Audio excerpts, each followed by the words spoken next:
Uh,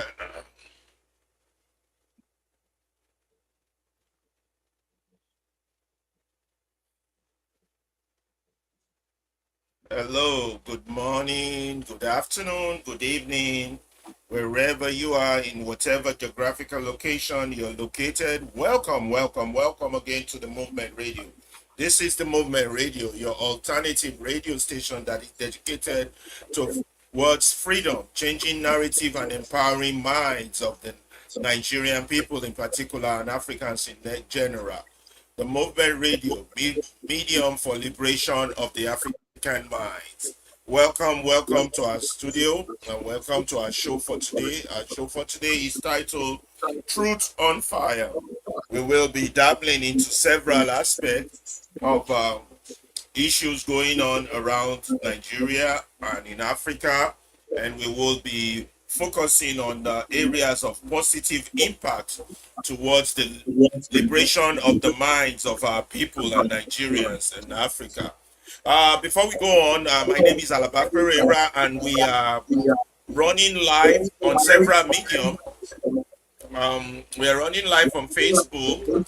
We have the Movement Radio Facebook running live, and we have the Alaba Ferreira Facebook running live. We're running live on the two stations on YouTube, the Movement Radio on YouTube and the Manuel Ferreira on YouTube.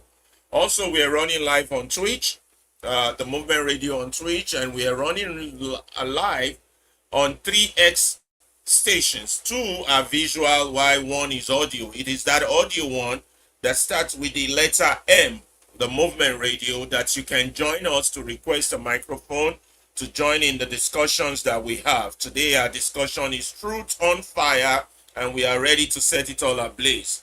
Welcome. So we're running three on X, one on Alaba Ferreira X, and the other one, the Movement Radio X, and then the audio one where you can join us for conversation, input, contributions on X. Also, we're running live on Instagram.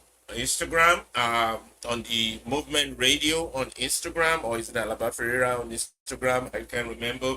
But we are also running live on TikTok, the Movement Radio on TikTok. So be our guest, join us, uh, contribute, and have your say in these issues we have. Truth on Fire is the topic we going to be covering. It's going to cover various aspects. Welcome again to the show. The Nigerian election is eating up. A lot of madness have already started on X with people saying various crazy things, but we are here to focus on the positive. We want to liberate and empower the minds of the Africans and the Nigerians in particular. We are seeking a country where full citizenship strives, where justice strives, where freedom strives, where equity strives. That is our objective. Welcome.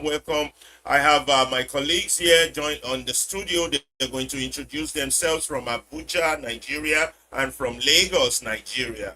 Again, my name is Alaba Ferreira for the Movement Radio here in Chicago, covering our international areas, while Lagos and Abuja colleagues covers the Nigerian territory. We will be bringing you all this from all those social media that we highlighted: Instagram, X, YouTube, Facebook, TikTok. So we are here on all stations running full banners, full engine, and welcome. Uh, we are moving towards freedom in the Movement Radio. We are changing narratives. We are empowering minds. We are the Movement Radio, movement for liberation of the African mind. I'm handing over the microphone now to Abdullahi Salisu from Abuja. Salisu, take over. Okay, good morning, good afternoon, good evening, wherever you are. Studio time check here in Abuja is 12 minutes after 6. It's the calm and cold evening right here. And this is Movement Radio, the voice of liberation, where we come here every evening, Tuesdays, Thursdays, Saturday, and Sunday to make sure we talk about issues that will liberate the mind, will empower the mind, educate, and enlighten. And all this is for our own collective good. That's the Nigerian project. The Nigerian project, which will result at the end of the day, bequeathing a country that will be good for all of us, for our children and great grandchildren yet unborn. So we welcome you to Movement Radio. I remain Abdullah Salisu Aliyu. Today we are going to be going into different issues. Today we are not specific in one particular issue, but that's why we said food and fire. So and we look forward for your contribution across all the social media platforms. YouTube, X, Facebook, Instagram, TikTok, Twitch, all round. We are firing on all fronts. So we expect your response, your comments, your opinion. So as the political season gets intense, so which we will get what we will get hard on our work because our own aspect is the truth and always getting the facts and giving it to you as it should be. Not campaigning for anybody. We are not partisan here. We are what we are all for the truth because what we want to achieve at the end of the day is liberating the mind. So thank you. We look forward for a smooth ride back to Lagos. Thank you very much indeed. It's 6:15 from Lagos, Nigeria. I remain yours truly from the Movement Radio branch in Nigeria, and we are here once again to indeed bring to you very educative, informative, and insightful materials for you to consume, knowing fully well that there's quite a number of junky news items out there. And we constitute a different platform to bring to you very wholesome contents. And our contents today, as usual, as now know as the role for Movement Radio. Say we go break them down for you for our own our Obodo Nigeria, as the language we all of us understand, break them down to you, and of course make it for understand all of these things from every angle. All the news where they hear, all of the rumors where they hear. Now for Movement Radio, you go see the perspective, say, okay, now this kind thing where they think we are no thing explain and well. This is where you get the real perspective to some of the things where you they worry about or understand. So tell somebody, say we don't Tandagidigba once again for today's episode. We don't sit down to analyze everything for you, to break them down for you, so that you go feel understand. When other channels, other medium, they blow big grammar for you. We too sabi blow big grammar, but we also sabi how we go take break them into pieces for you, make you know for they confused. Make they don't go use grammar, take deceive you. All right. So we are here for you 100%. As I said, please use the share button, use the repost button, and let your neighbor know, make you know for day stingy. All right. Make you share the message for your compound people, for your yard people. Make them know, say we are up and direct. And of course, every platform where we stream this thing from, they replayable. And we also have replay broadcast, at intermittent time or now on our big grammar. Every day we be say we no go day live. We go play them for you, make you for see the replay of waiting we do the previous day. So sit down, go grab kuli kuli and akara and granite, make you for enjoy this Obodo episode we will bring for you, where you go learn well on top. Passing the mic back to our producer in Chicago. Oh,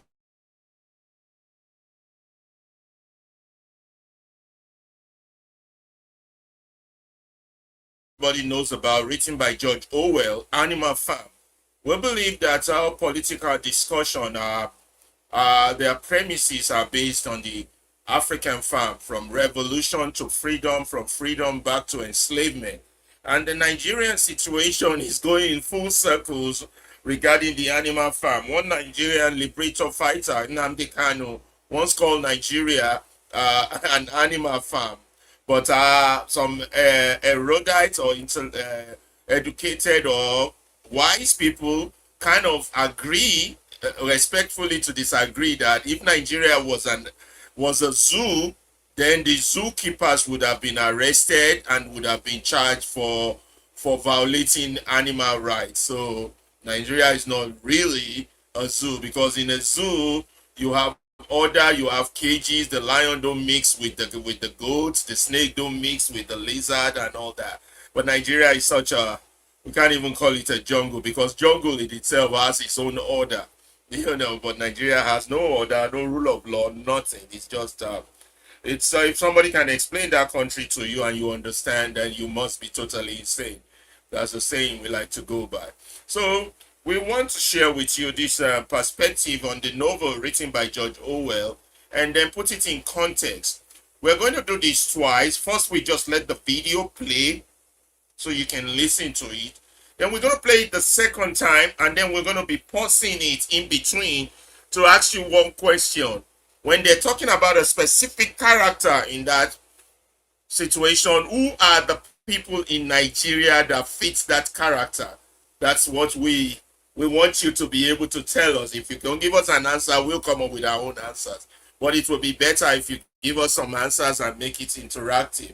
So like we said, we're on YouTube, we're on Facebook, we're on Instagram, we're on X, we're on Twitch, we're on TikTok. We're everywhere where we want to educate, inform, enlighten, and help free the mind. The biggest weapon the oppressors have against the oppressed is their mind. And our minds have been captured in Nigeria. Nigeria is a country that has been struggling a lot, but the struggle is being mischaracterized as a pro-democracy one. It is not a pro-democracy struggle. The struggle is a struggle for liberation, whereby the liberation is waiting for people who are conscious, who are awake, who are not in a state of coma, who can reason, who have critical thinking faculties. Most of our colleagues don't. If you check what they're talking about on X and on YouTube, they just don't have that. Anyway, it's a struggle awaiting the conscious, and the saddest part about our condition is that Nigeria has been captured by a most rapacious class of evil men, of satanic men, of devilish men, I don't even know, have words to describe the level of evil that goes on in that country that we call governance. So that's what we are fighting against. We have only three problems according to us. Nigeria's problem can be summed up to one: collective silence. The movement radio is here to break that collective silence. And what is collective silence? You see evil, you don't talk. You see evil, you normalize it. You see evil, you justify it. You're part of that collective silence. Or you know that something is evil, but you are afraid to let the world know that that is evil. You are part of that evil.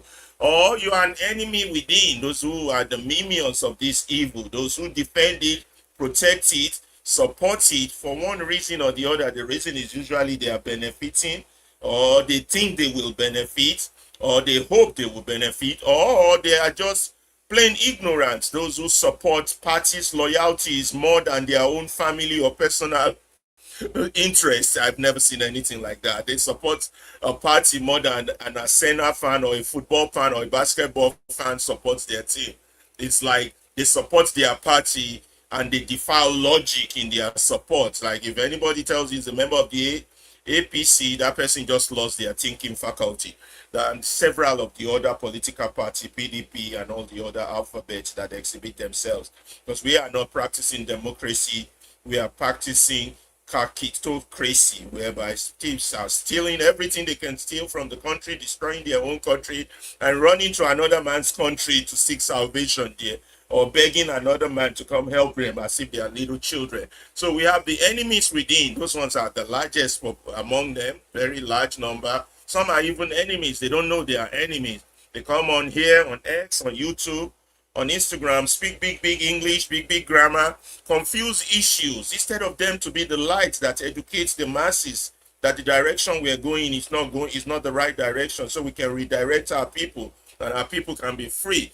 They are the ones, the educated ones, the miseducated ones.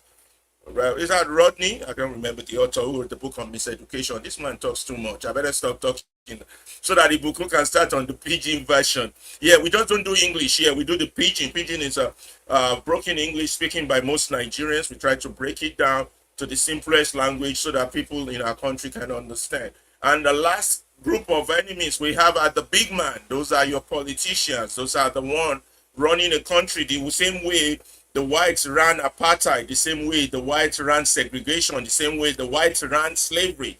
Those are the big men because they are big men. They run the system and they've done so much damage to the system. It's beyond words. So we will share some articles with you down the line, but first we're going to start with videos. And here's our first video. Thank you again for joining us. We appreciate you joining. I've seen a lot of people join us already on TikTok. I've seen some people join us on X. I've seen some people join us on Instagram. So we just give a few shout out before we start our video. To Dubuson, sorry if I damage your name. Ayola Falsas, we thank you. Kike Lomo, we thank you.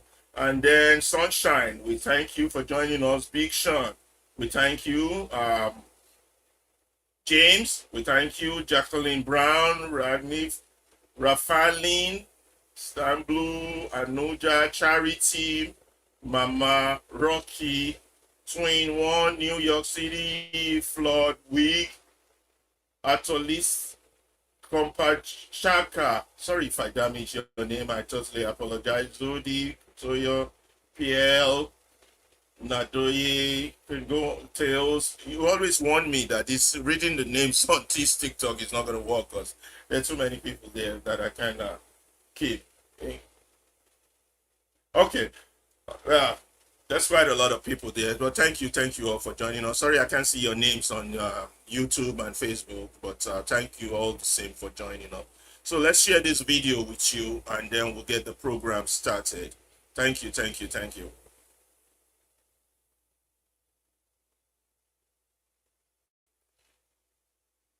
Hello everyone and welcome back to our literature classroom. Today, we are going to explore one of the most famous political novels ever written, Animal Farm by George Orwell. Now, whenever students hear the title Animal Farm, they usually think of a simple question: which animal represents which historical figure? And certainly, that is important. Napoleon represents Stalin, Snowball represents Trotsky, and Old Major represents Marx and Lenin. But as students of literature, we must always go beyond the surface. If that were all Orwell intended, Animal Farm would simply be a political textbook disguised as a story. Instead, Orwell creates something much more powerful. He shows us how revolutions begin with hope, how power gradually corrupts leaders, How language can be manipulated, and how ordinary people can become victims of the very systems they help create. Therefore, in today's lecture, we shall study Animal Farm not only as an allegory of the Russian Revolution, but also as a profound warning about power, propaganda, and totalitarianism. Before we discuss the characters, we must first understand an important literary term: allegory. An allegory is a story in which characters, events, and settings represent deeper meanings beyond their literal existence. In an allegory, every major element symbolizes something else. For example, the farm represents Soviet Russia. The animals represent different social classes and political groups. And the revolution represents the Russian Revolution of 1917. Therefore, when we read Animal Farm, we are actually reading two stories simultaneously. The first story is about animals living on a farm. The second story is about political events that shaped 20th century history. These two layers exist together throughout the novel. Let us begin with the character who starts everything: Old Major. Old Major represents a combination of two important historical figures, Karl Marx and Vladimir Lenin. As you may remember, Old Major gathers all the animals together and delivers a passionate speech. In this speech, he argues that humans exploit animals. The animals work hard. The animals produce food. The animals create wealth. Yet humans enjoy all the benefits. This argument closely resembles Marx's criticism of capitalism. According to Marx, workers create wealth, but the ruling class enjoys the profits. Now, here is something important to notice. Old Major's ideas sound noble and inspiring. He dreams of equality, freedom, and justice. But Orwell deliberately makes him die before the revolution takes place. Why? Because Orwell wants us to see the difference between political theory and political reality. Ideas may be beautiful. Implementing those ideas is much more difficult. This is one of the central themes of the novel. Next, we have Mr. Jones. Mr. Jones represents Nicholas II, the last Tsar of Russia. Notice how Orwell presents him. He is careless, he is irresponsible. He neglects his duties. As a result, the animals become frustrated and eventually rebel. Historically, the same thing happened in Russia. The Tsar's government became increasingly ineffective. Economic problems worsened. Public displeasure increased. Eventually, revolution became inevitable. This teaches us an important political lesson. Most revolutions occur not simply because people want change. They occur because existing governments lose their legitimacy and authority. Now we arrive at the most important conflict in the novel, the struggle between Napoleon and Snowball. Snowball represents Leon Trotsky, while Napoleon represents Joseph Stalin. As readers, we immediately notice their different personalities. Snowball is intelligent, energetic, and enjoys debate. He develops plans to improve the farm. Napoleon, on the other hand, is quiet and calculating. He rarely speaks. Instead, he focuses on gaining power. Students often assume that intelligence automatically leads to success. Orwell challenges this assumption. Snowball may be more intelligent. He may have better ideas.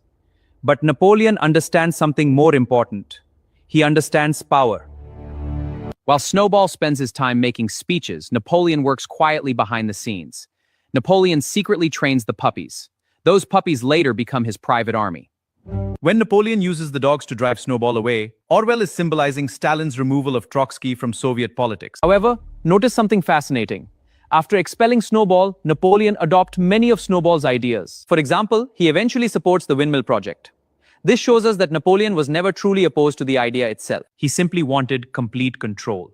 And this is one of Orwell's most profound observations about politics. Sometimes political conflicts are less about ideas and more about power. Now, let us turn our attention to one of the most dangerous characters in the novel, Squealer. Squealer represents propaganda and state-controlled media. If Napoleon controls the government, Squealer controls public opinion. Throughout the novel, whenever Napoleon makes a controversial decision, Squealer appears to explain why it is actually beneficial. At first, the lies seem small.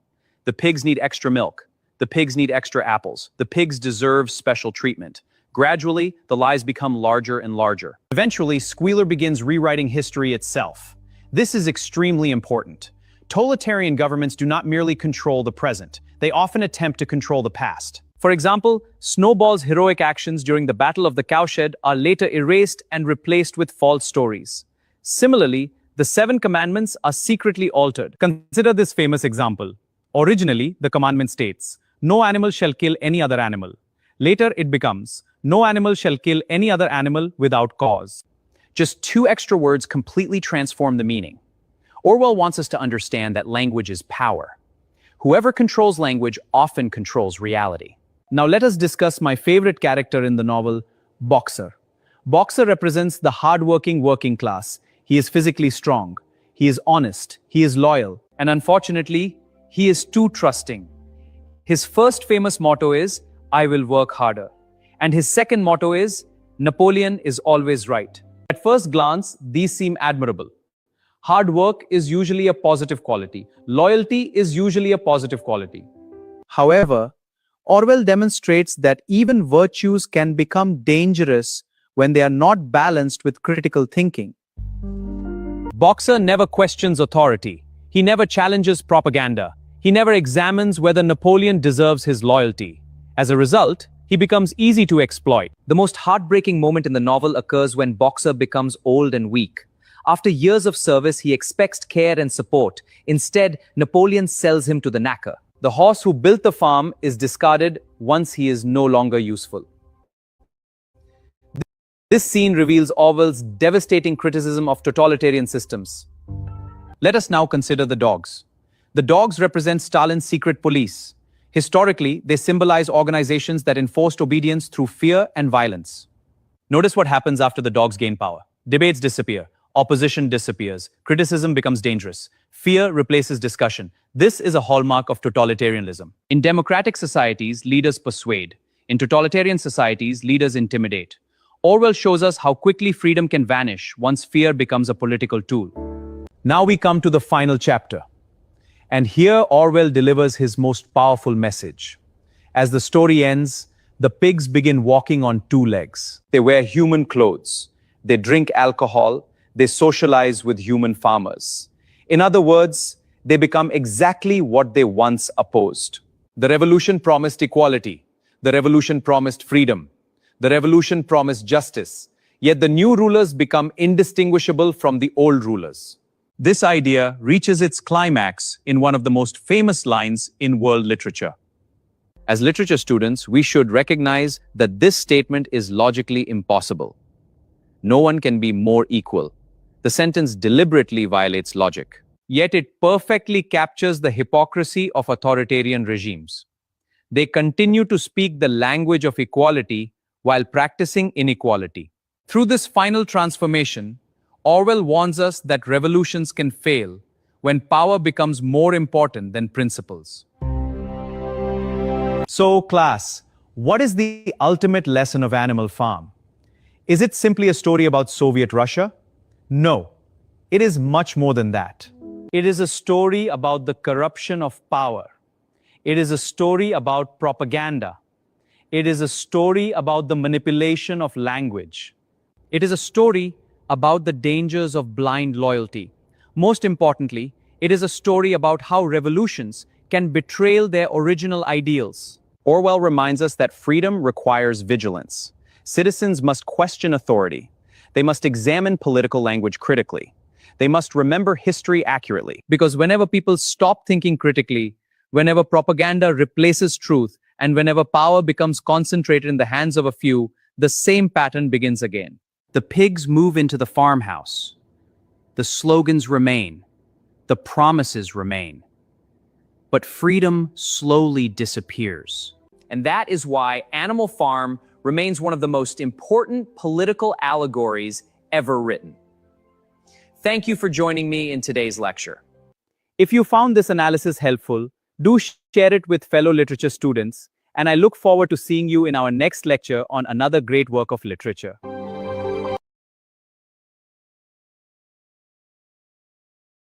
Okay, before we do it the second time now we'll play for each character it talks about. We want to find the Nigerian version of those characters.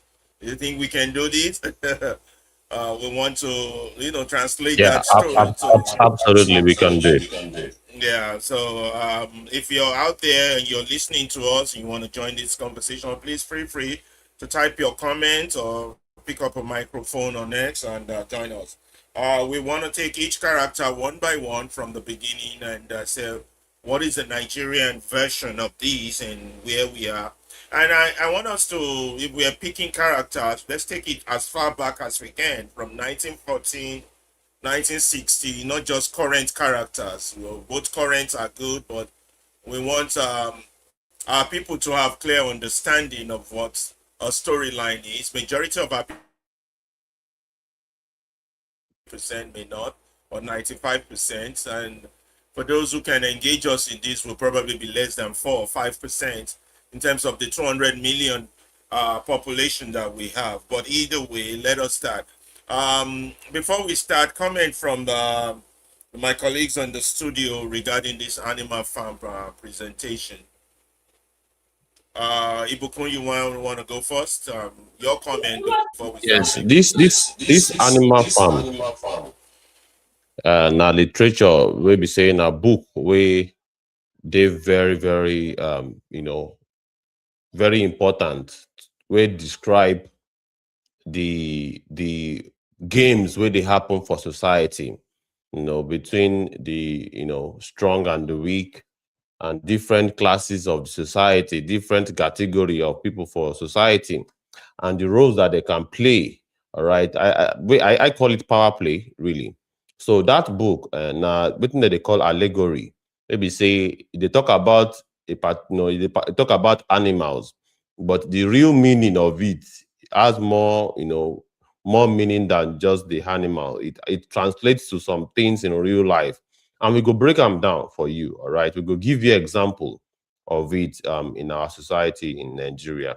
Come, and you can also at the comment section, give examples and participate with us as we are breaking it down in the studio here. So just like the story for inside Bible, maybe say some of the stories is they call them allegory. Maybe say animals, but it have a more impact as all of the story where Jesus they talk about for inside Bible now.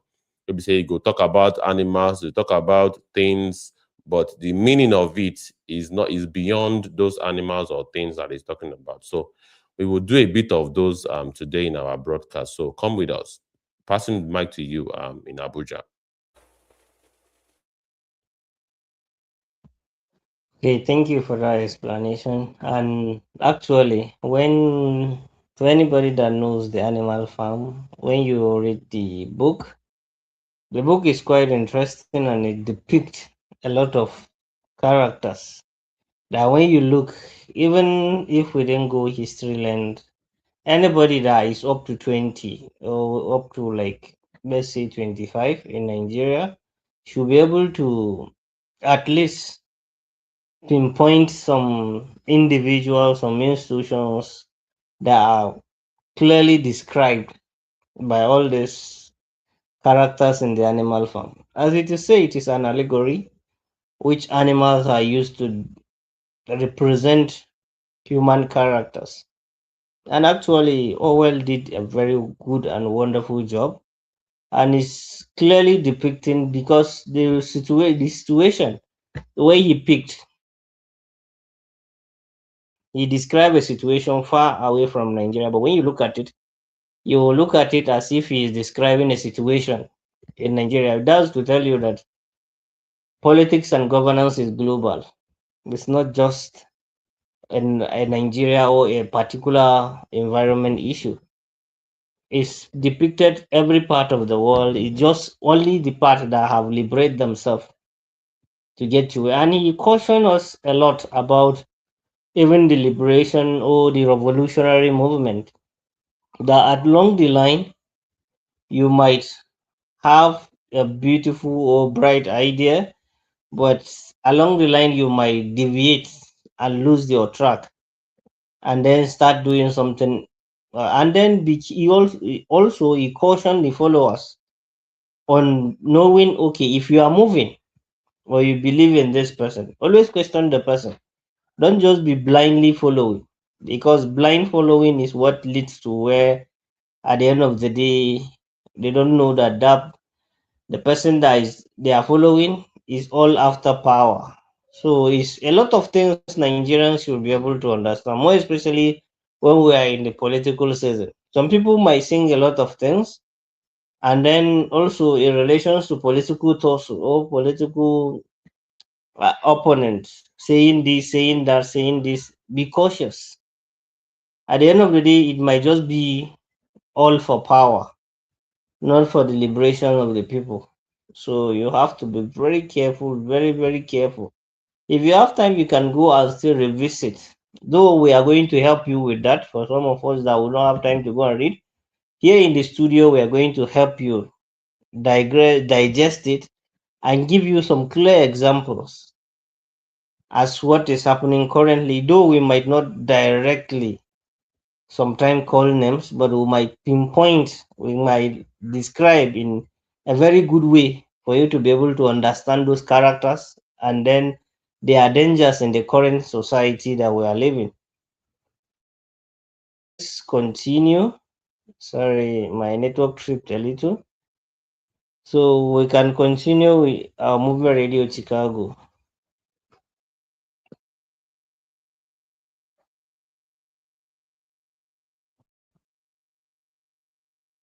Okay, Salis, thank you for that, Abdullah. But I'm going to disagree with you on one thing. As we play it bit by bit again. If we know names, we are going to mention names. If we're going to make our allegory compare. If we know names, unless we don't know. But if we know names from 1914 to the present, or from the time the white man came to our shores, to the present, to 1960 to everything, 60, 70, 80, 90, we would name names. That's the only way we can make the story be more practical to our people so they can start to see. And whenever they read the book, they can now see, oh, this person has this character. Oh, or whenever they tell their children to read the book, so we know it is better we know Yes, what I our think you problems mean are. like maybe pointing at the office and the Oh, institutions. okay. That Yeah, will yeah, yeah. clearly tell you who is occupying the seat and what is they doing. Hello, everyone, and welcome back to our Because literature classroom. Today, we are going to explore one of the most famous political novels ever written, Animal Farm by George Orwell. Now, whenever students hear the title Animal Farm, they usually think of a simple question: which animal represents which historical figure? Which historical figure? And certainly, that is important. Napoleon represents Stalin, Snowball represents Trotsky, and Old Major represents Marx and Lenin. But as students of literature, we must always go beyond the surface. If that were all Orwell intended, Animal Farm would simply be a political textbook disguised as a story. Instead, Orwell creates something much more powerful.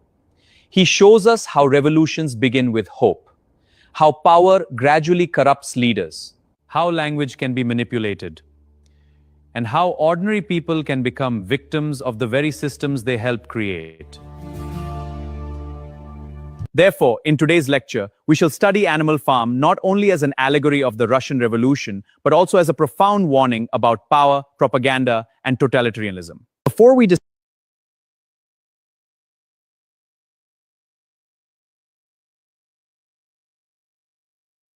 Hello, everyone, and welcome back to Let's first understand an important literary term, allegory. An allegory is a story in which characters, events, and settings represent deeper meanings beyond their literal existence. In an allegory, every major element symbolizes something else. For example, the farm represents Soviet Russia. The animals represent different social classes and political groups. Nigeria. The animals will be our people, of course, and whoever we have contact with. Let's go on. Abdullahi and Bukun, anybody disagree on that before we go on? Yeah, absolutely. I agree. no, no, Hello, that's everyone, and that's welcome back to Nigeria our is literature. our own. Nigeria is the land, right? Because we want to take Yes, people is along the as we land, start. and yes, Hello, everyone, and welcome Sorry. back to our literal existence. In an allegory, every major element symbolizes something else. For example, the farm represents Soviet Russia. The animals represent different social classes and political groups. And the revolution represents the Russian Revolution of 1917. Therefore, when we read Animal Farm, we are actually reading two stories simultaneously. The first story is You guys consider the revolution our independence, or we've not had our revolution yet? We have not had our revolution. Yet. So what would you now, in relation to this story of the animal farm, what would you now call our independence? What would our independence have not factored in yet? I It would has not say been that. factored in. We can't factor Yeah. that in yet. Okay, so we've not really. But it But seems as that though might be you are that starting might from the be. beginning. Go on, Ibukun. You operating the tab. It seems as though Yeah. you usually start from the beginning at every single time instead of Yeah, pausing because it. I don't know how to pause it. I can't. I tried. Wow. Hold on, maybe because if it were on YouTube, I could pause it. Let me see. Let me see if I can get it on YouTube. Maybe it would be easier. Yeah, but so you are saying that we have not had a revolution yet, but can our Yes. independence be partial revolution? We're Because going to face it from a our questionary independence perspective was like not a this. revolution. It was negotiated for. Okay. So So because we don't want I to be want to guilty call of I false want I no no revelation. Ibukun, I want to call Mr. Jones the farm owner, the colonial masters. What do you think, Abdullahi? Would that be wrong? The colonial masters, Are they not the Mr. Jones, the farm owner, the man who owns the farm at the initial stage? What does Abdullahi think about that? We could debate this thing. It should be back and forth. Let's make it interactive. Yes, let's make it interactive. Sorry. I think we can Nigeria, I think to me also, we just had partial revolution because revolution, I think in true sense of it, we don't have it yet. Because even as of independent, if you look at not only in Nigeria, across Africa, because even the words of our past heroes actually depict that we are not yet we are don't get revolution. We just like get partial freedom. So we have to move towards our own actual revolution, and which we didn't get it yet. So who is Mr. Jones? None of you have answered that question on in this storyline. I mean, who is it? The British Empire for the Nigerian contest, the architecture of the Orient? Who is Mr. Jones? We got to think. We want to compare. Who is Yes, I think the British Empire is the owner of Nigeria. the context of Animal Farm? Okay, I found it. I found it on YouTube. Hello, everyone. Okay, Welcome back good. to our Okay, I found it on YouTube. Good. I'm gonna go share it on YouTube. Hold on, guys. I'm gonna move on from. So we agree that for the sake of today's story, our Mr. Jones would be the British, right? Yes, they Farm. are Yeah. because We are actually they are reading the two ones in stories control. simultaneously. Okay. Okay. So you then our argument is that we have like partial independence, right? Partial revolution. Yes. Okay, let's go back to the story. I'll be pausing it as we get along, okay? So that we can ask those questions and get some answers. Please, if you're listening to us and you want to contribute, please shoot out your question on the comment section and we'll be able to discuss it. We don't have a monopoly of information here. Okay. Before we discuss the characters, we must first understand an important literary term. Evolution represents the Russian Revolution of 1917. Therefore, when we read Animal Farm, we are actually reading animals living on a farm. The second story is about political events that shaped 20th century history. These two layers exist together throughout the novel.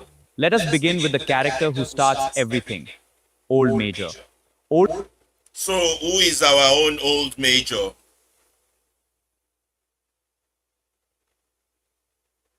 Do we have an old major? Are those the Awolowo, the Saudana? Or you won't even give them the title of old major? Ibukun, what's your take on that? Yeah, I believe those characters we can name them the old majors, really. But they were not visionary enough as the real old major in this case. I don't know. Do you agree? But Chip in. Let's make a they've got discussion. vision. Some school of thought will believe that they've got visions. You know. I think there are some of them are while some not, and I think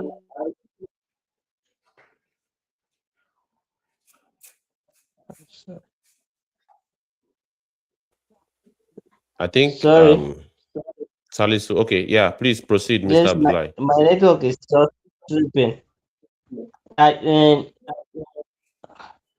the old major, I think, to me, can you hear me? Yes, you're audible. Okay, I said our all those nationalists, I don't regard them as the old majors because if you look at it in the real sense, even them, they are not. Maybe to me, I might think that even the old majors are not yet present in our society. because most of them, what they went, they go there, even them, they don't know what they are taking, what they are. Yeah, Abdullah, I agree with you. I don't think we have old majors yet in the full contest. Some would argue that maybe Awolowo comes close, or Azikiwe come close, or Tafawa Balewa come close, but I don't know. They didn't have that. It looks like they were not fully prepped. They were prepped by the British to have more of a British way of thinking, not the Pan-Africanist way of thinking. Am I right on that? I don't want to damage the Yes, historical you figures' are name. absolutely right. Because if you look at them, because if you look at them, most of them are being trained by the British. So they think more of the British ways. That was why most of the 60s went so wrong, because everything that happened to us in the 60s was British directed. From the first coup, second coup, from the first coup, second coup to the Civil War, there was the input of the British embassy in it that really messed us up. So they were thinking in line with the way the British were thinking, not the way a real African or a Pan-Africanist or a real Nigerian should be thinking. You understand? It's like Yes, they look like the dogs the British bred for their own purpose. Ibukun, what do you think? yes, that's why I I want said us to that have this even them, they don't intellectual know what debate. they are collecting. I think you are right. Yes, I agree with you. Movement So radio. we've never really had an old major, to be honest, the dreamer of a revolution to take a yeah, that's funny though. Anyway, let's continue. This is That is like a tragedy. but that's our own conclusion. If anybody is out there that disagree with us, please grab the mic or make Yes, your that's why. comment. Sorry, I think across Africa we just have few of them. Okay, across good. Let's talk across Africa. That's good. Who would I would say But in Lunumba. Nigeria, I would say yes, across the likes of Africa. Lumumba, Kwame Nkrumah. Lunumba, Thomas Sankara. Sankara would be an old Yes, major. Who else? Who else we got across Africa? Well, somebody with a revolutionary mind, a Pan-African mind. Ture. You mean Kwame Nkrumah? Yeah. Kwame Nkrumah also is but there's an individual called Kwame Ture also. They call it. It's also called Topical Michael. Okay. So though at least we have a few um, old major in Africa, but they were quickly killed off by either the CIA or the British or the French. Any old major we had among us. And Steve Yes, Biko, can Steve Biko also? yes, Steve Biko. I almost missed Steve Biko's name. That's true. Steve Biko definitely was an old major. You're right.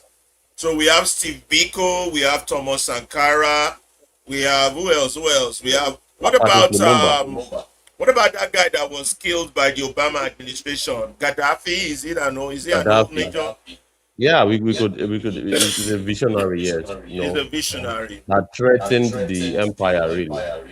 So most of our old majors were quickly eliminated before the seed would grow, like Bob Marley said, Hmm. Hmm. across That's Africa. crazy. yes. That But is if crazy. any of our audience have any contrary view, you can join it. Who? Did you say somebody has a contrary I, view? I said if any of our audience have any contrary view regarding what we just said, Yes, they yes, can yes. just They chip can. in by mentioning or picking up the mic.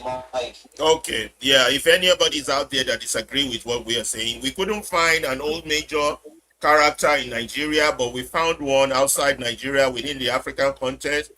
We believe Thomas Sankara is one, Patrick Lumumba is one, Kwame Ture is one, Kwame Nkrumah is one, and Muammar Gaddafi is one. I can't think of any other ones. Most African leaders have been nothing but major failures. They were mostly designed in the thinking of the British, of the white man. They were the colonialists. Let me not say white man. Let's not race bait here. Okay, that sounds good. Let's move on. Yeah. Okay. Let's move on with the video.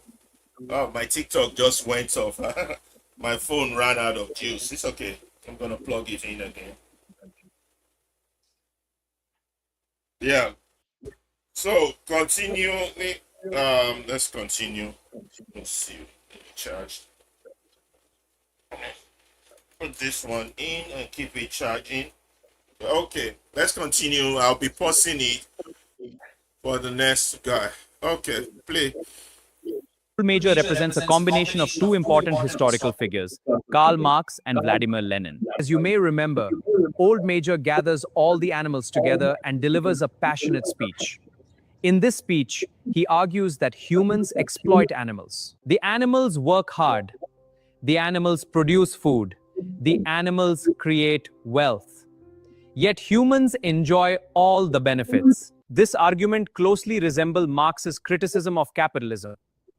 According to Marx, workers create wealth, but the ruling class enjoys the profits. Now, here is something important to notice. Old Major's ideas sound noble and inspiring. He dreams of equality, freedom, and justice. But Orwell deliberately makes him die before the revolution takes place. Why? Because Orwell wants us to see the difference between political theory and political reality. Ideas may be beautiful. Implementing those ideas is much more difficult. This is one of the central themes of the novel. Next, we have Mr. Jones. Mr. Jones represents Nicholas II, the last Tsar of Russia.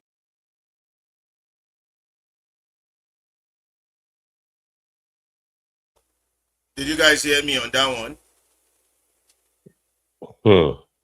That is Huh? great.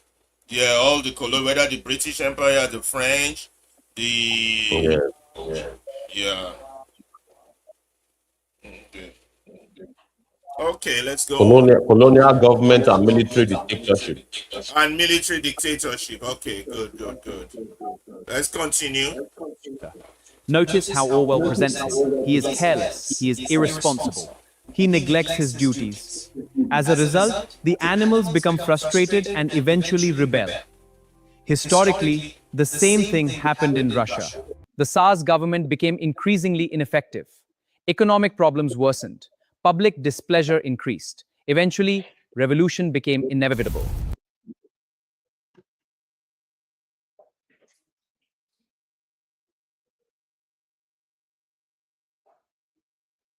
Guys, I was saying that in the Nigerian context, would you say Nigeria have we ever rebelled, or we're still waiting for that day?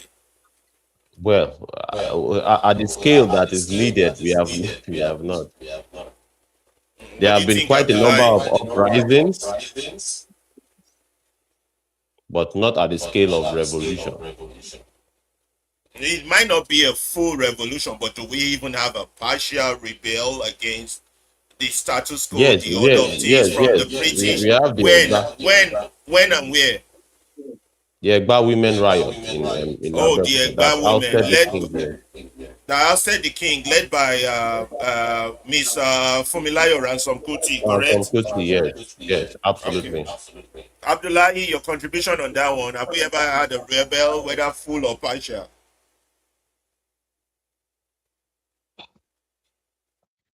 Revolution. I think to me, I said yes, we can say that we have some partial revolution, but along the line, it was like hijacked.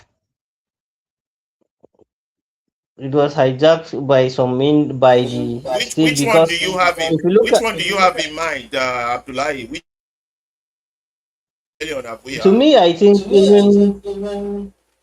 even the civil war in Nigeria, I take it to be like a revolution, because what was happening then, it was some kind of injustice. So trying to get out of that injustice, or trying to get justice, I think to me is a revolution, because revolution, most of the times what results to revolution is as a result of too much injustice in the system. So it's just that along the line it was tilted towards different direction. But it's a revolution to me. That's why I said it's a partial or an element of revolution playing itself, but along the line it lose its purpose. Yeah, I want to add that. Yeah, I think also that we've had a few partial. We'll name the Egba riot led by Miss Fumilayo Ransom Kuti. I would say the first coup, 1966 coup, was a partial, but that one too was hijacked. Overtake, don't overtake, Yes, overtake. I would because say the even Civil that, War. sorry, Come on, go on, even that's go why on. even the 1966 they name it a revolution. I take it, but the reason why one will not say that is a revolution because immediately after the coup, some things started playing out that is not actually a revolution. So we have some semblance of revolution in Nigeria, but all of them are we can't just rate it as something very tangible. Yeah. Would you consider the Moritala coup a partial one? Because I was going to leave that alone and go straight to the NSAS. I think NSAS was no, was it the June 12th? I don't know. Was there anything in recent time that looks like a, we know we don't have a full one, but a partial that was hijacked or misdirected? Did we have any? Yes, I think to me the June 12th, 1993 election is a revolution because then if you look at the system, almost the entire country is like aggrieved that they want something different from the existing status quo. So, but along the line, it was also hijacked. Had it been the 1993 election succeeded and a government is formed, so then that time the unification of the people and that at that time because it's because the people there are what are conscious people. That's why even when the annulment came, some people still continue fighting till we get to where we are in 1999. What about the driving away the military to the barrack? Would that be considered partial, or that was just a deception on stage? The 1999, what do you call it? This current democratic process. I think it's a deception on stage. I don't think it even qualifies to be called anything partial. I think they just changed the uniform from khaki to At that agbada. time, the intention was what to change the system. But the people that hijacked, that's why we say it was hijacked by the current people that are what ruling the country. What do you think?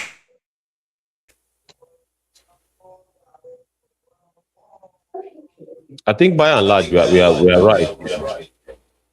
I Still think nobody in our. Go on, Ibukun. Sorry about that. yes, My I would fault. I agree with what has been said so far. Yes, and from our S platform, there is no request so far so good. My house is on Okay. mute very Okay, carefully. good. Okay, good. Let's continue. Okay, let's continue with the video and then we'll see. I'll be pausing it to bring out the discussional points in each one. Okay. This teaches us an important political lesson. Most revolutions occur not simply because people want change, they occur because existing governments lose their legitimacy and authority. Now we arrive at the most important conflict in the novel, the struggle between Napoleon and Snowball.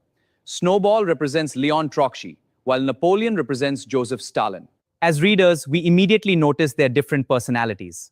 Snowball is intelligent, energetic, and enjoys debate. He develops plans to improve the farm. Napoleon, on the other hand, is quiet and calculating. He rarely speaks. Instead, he focuses on gaining power. Students often assume that intelligence.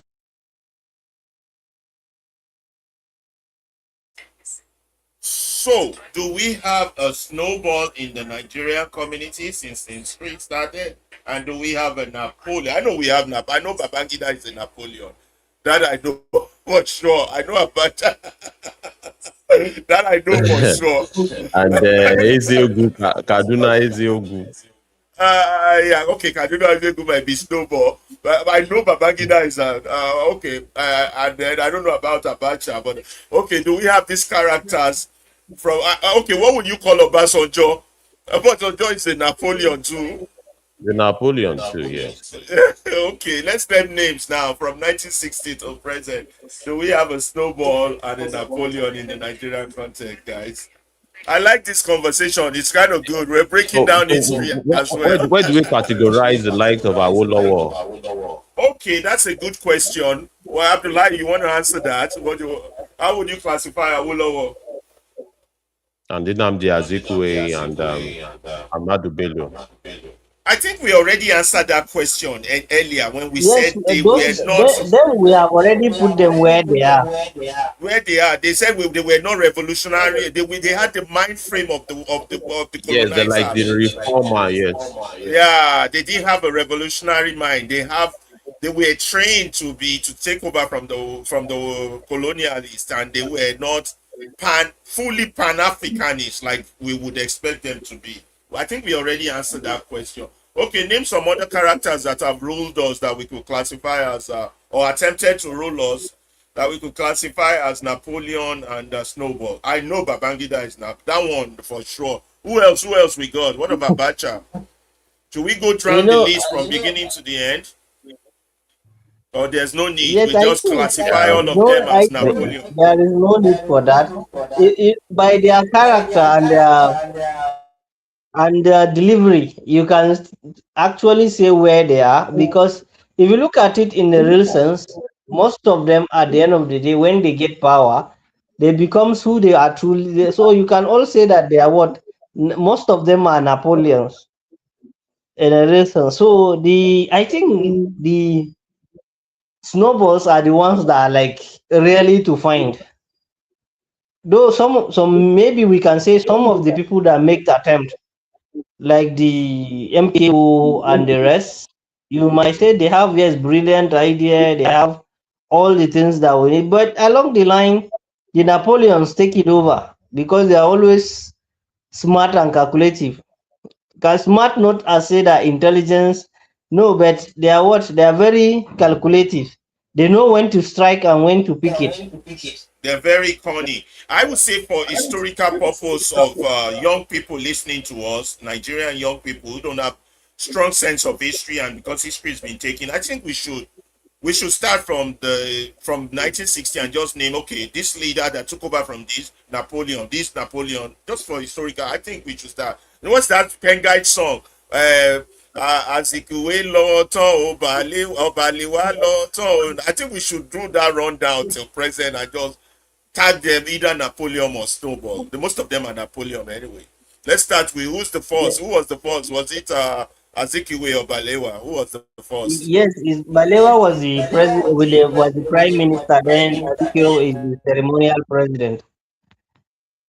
Let's do it like Azikiwe Napoleon, partial Napoleon, because they weren't that bad people. I know Balewa wasn't a bad person. Partial Napoleon. Or time never let us know. They didn't stay long enough for us to know. I don't know. Yes, most of them didn't stay long, so we can't say partial Napoleons. Partial Napoleon. Then let's go to who's next after them. Unrosi. Yes. Partial Napoleon, right? For Unrosi. Go on. I would say full Napoleon. I might be wrong. Yes, because he has all the time. He has all the time, yeah. Moritala. We can say that one also a partial Napoleon because he stay only 6 months. 6 months, yeah. Obasanjo, full Napoleon. Yes. Who came after Obasanjo? Shagari. Shagari as a civilian president. Partial Napoleon. Yes. Then comes Buhari, full Napoleon. Buhari, definitely full Napoleon. Babangida, those are soldiers of fortune. All those boys are nothing but soldiers of fortune. I don't think they even have any zeal of patriotism in them at all to even be soldiers. Because coup after coup, but nothing changed. Ain't nothing national about their purpose. It's just personal, just for them to go make money, and everyone else can go to hell.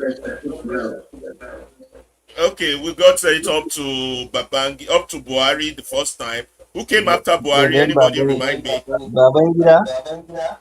Okay, Babangida after Buhari. Would That's have full yes, Napoleon. took over Buhari. Then a Okay. temporal transition government of 2010, then Abacha picked it up.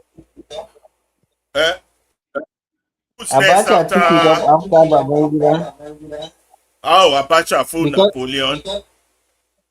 Okay. then we come into then to the Who's transition of the 1999 yes? Who followed Abacha? where Obasanjo come back. Leon, that man had twice, two chances to fix things, just messed up. Uh, who came after? Is that Good Luck, or there was somebody else before? Yeah, yes, that's Yaradua and Goodluck Senior after What would you Obasanjo. partial? I would say Yaradua partial. Yaradua was Yes, a good one. actually, yes, we can make say that it's a partial Napoleon role Good Luck Jonathan, full Napoleon. I don't care what his supporters say. Good Luck Jonathan is because full you have Napoleon. 50 years to fix things, but it didn't work. Then Doing Buhari now. again. Forget his historical thing. Look at what he's doing now. Then Buhari again. What do we have? Full Napoleon. Oh, that's sad. Then And to the present administration. wow, that one is even worse than full Napoleon. Full Napoleon, CIA agent, everything you can go. Got that one. Emilio Khan. Okay, I think we go on through the list. We can go on now. It's always good Yes. to talk about this thing. You never know who's listening. The young people might be listening. Most of them don't have a sense of history, and one needs to educate them. And then Nigeria has an habit of rewriting history. I don't know if you all been noticing that happening lately. Yes, you know, when you look at all the that's the biographies of the former head of state, and you look at it, and from the reality that happened, you see a lot of things, contradictions.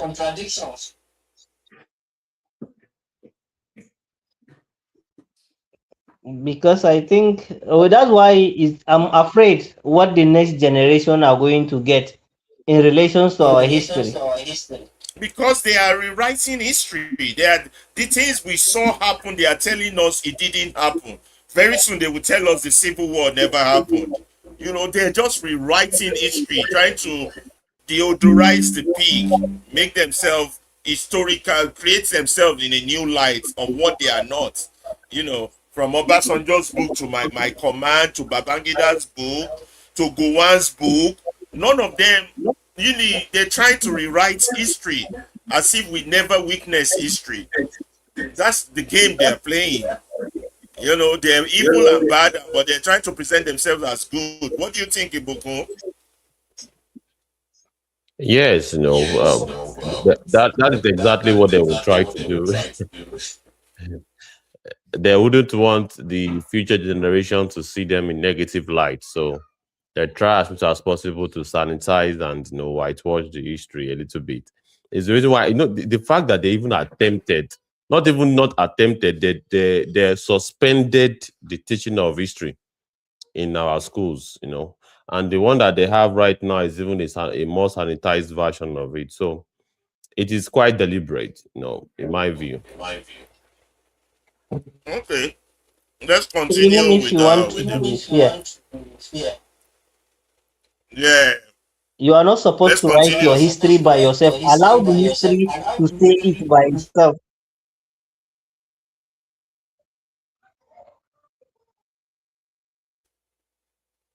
That not in Nigeria. Nigerians, they write history by themselves and change it. Obasanjo wrote my command. He didn't include that when So the car you are the struck, judge he in was your own hiding. case. Yeah. Anyway, let's go on with the video so we can go. Think. Where are we? Where's the video? Let me press play. Automatically leads to success. Orwell challenges this assumption. A snowball may be more intelligent. He may have better ideas. But Napoleon understands something more important. He understands power. While Snowball spends his time making speeches, Napoleon works quietly behind the scenes. Napoleon secretly trains the puppies. Those puppies later become his private army. When Napoleon uses the dogs to drive Snowball away, Orwell is symbolizing Stalin's removal of Trotsky from Soviet politics. However, notice something fascinating. After expelling Snowball, Napoleon adopts He called it.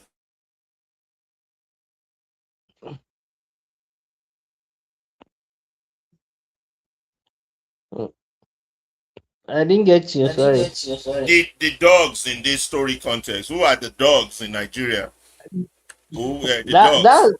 that I think the Nigerians, because when you look at this, what this depicts is just the political class. That's the big political class, Oh, and I then think I think it's the this military. you can just say I maybe disagree with you, Abdullahi. I disagree with you, Abdullahi. I think it's the military, the police, the uniform forces are the dogs here. but They've been trained only to protect the political elites. They're not. Those are the dogs. Anything, the uniform forces, I would say. What do you think? What do you yes, guys think? they are the dogs. That's the dogs. But I'm trying to say in this context, the the Napoleon is those big political class. They don't come to debate. They don't argue intellectually. They don't bring any issues. They allow those that will have all the speech, all the issues. They will analyze and finish analyzing anything. At the end of the day, during the election, they will use the might and some of their touts, and then they will chase you away, and they will take over power, and they will retire you by force. You will not have access to that power because they understand how it happens. I agree with you. I like the way you expanded the Napoleons to include all the political elites. It's not just individuals that are Napoleon. All the political No. elites, senators, governors, chairmen, and all these political elites are all Napoleons. And I would say the dogs in this contest will be the uniform forces, army, navy, soldiers, police. Their primary purpose is never for the country, it's Yes, for the political elites that train them. yes. The dogs are any person or any institution or any form of union that the state used to maintain its own existence. They are all dogs. So that means the journalists, Nigerian Union of Journalists should be included, Nigerian Bar The- Association, the judges, the educated ones, all these Yes, educated I think they people, are because they are all the state dogs use too. you in one way or the other to maintain and then chase away the good candidate or the good individuals that should come and fix, because all what you are all beneficiary. The expectation is what when the Napoleon got it, you all got it, but you don't know that along the line when they got it, they are going to what you will still come back and suffer with those that did not you even chase away. I like the fact that we are including the journalists as part of the dogs. We don't have a media. That's But, but, that's but, why but I we're think they also have their own place, The squaller, you, I think. They have their own place in the front where they call them I forgot yeah, the you name see, because I read the book quite a while ago. some aspect of our society can have multiple animal character. They could be dogs in some certain areas, like the judges making political decisions, or they could be squealers and experts of Yeah, propagandas and all the yeah, those mockeries squealers. and co. So the squealers are the media and the office of the ministers and the commissioners of information and the and media aides of all the political office holders, all the political Wait, elites. wait, wait, Those wait, are the squealers. Abdullahi, wait. Let's not get ahead of ourselves. Let's get there first before we start throwing out their names. We're not there yet. Let's get there. Let's continue the play and then. many of Snowball's ideas. For example, he eventually supports the windmill project. This shows us that Napoleon was never truly opposed to the idea itself. He simply wanted complete control. And this is one of Orwell's most profound observations about politics. Sometimes political conflicts are less about ideas and more about power. Now, let us turn our attention to one of the most dangerous characters in the novel, Squealer. Squealer represents propaganda and state-controlled media. If Napoleon controls the government, Squealer controls public opinion. Throughout the novel, whenever Napoleon makes a controversial decision, Squealer appears to explain why it is actually beneficial. At first, the lies seem small. The pigs need extra milk. The pigs need extra apples. The pigs deserve special treatment.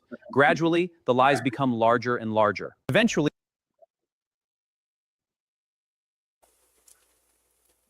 Okay, guys, I think the squealer. I know one squealer in Babangida's time. Was it Babangida's time or Abata's? One guy called Chuku Merije. So, what are the squealers of?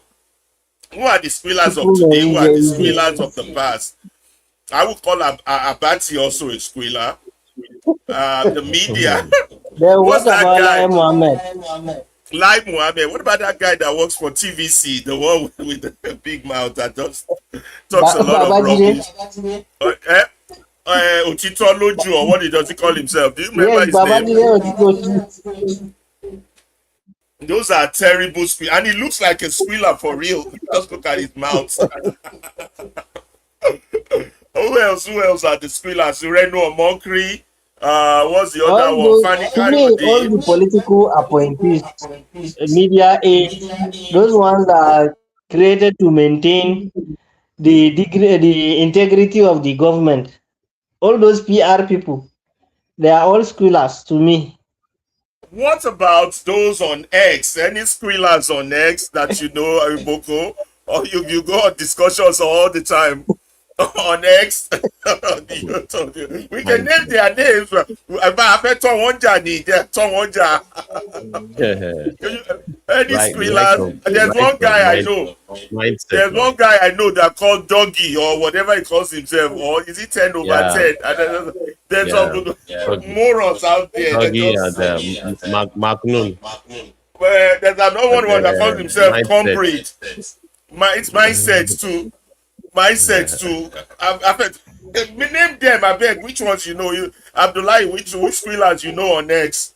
Make we name You them know, so they know themselves. me, Eh? it has been a while since I stopped joining any Twitter X space because since I think 2023 when I had some issue with some, so I left them with their madness. I only comment and write some things. I don't. I believe that Dr. Damage too is also a squealer. I'm sorry.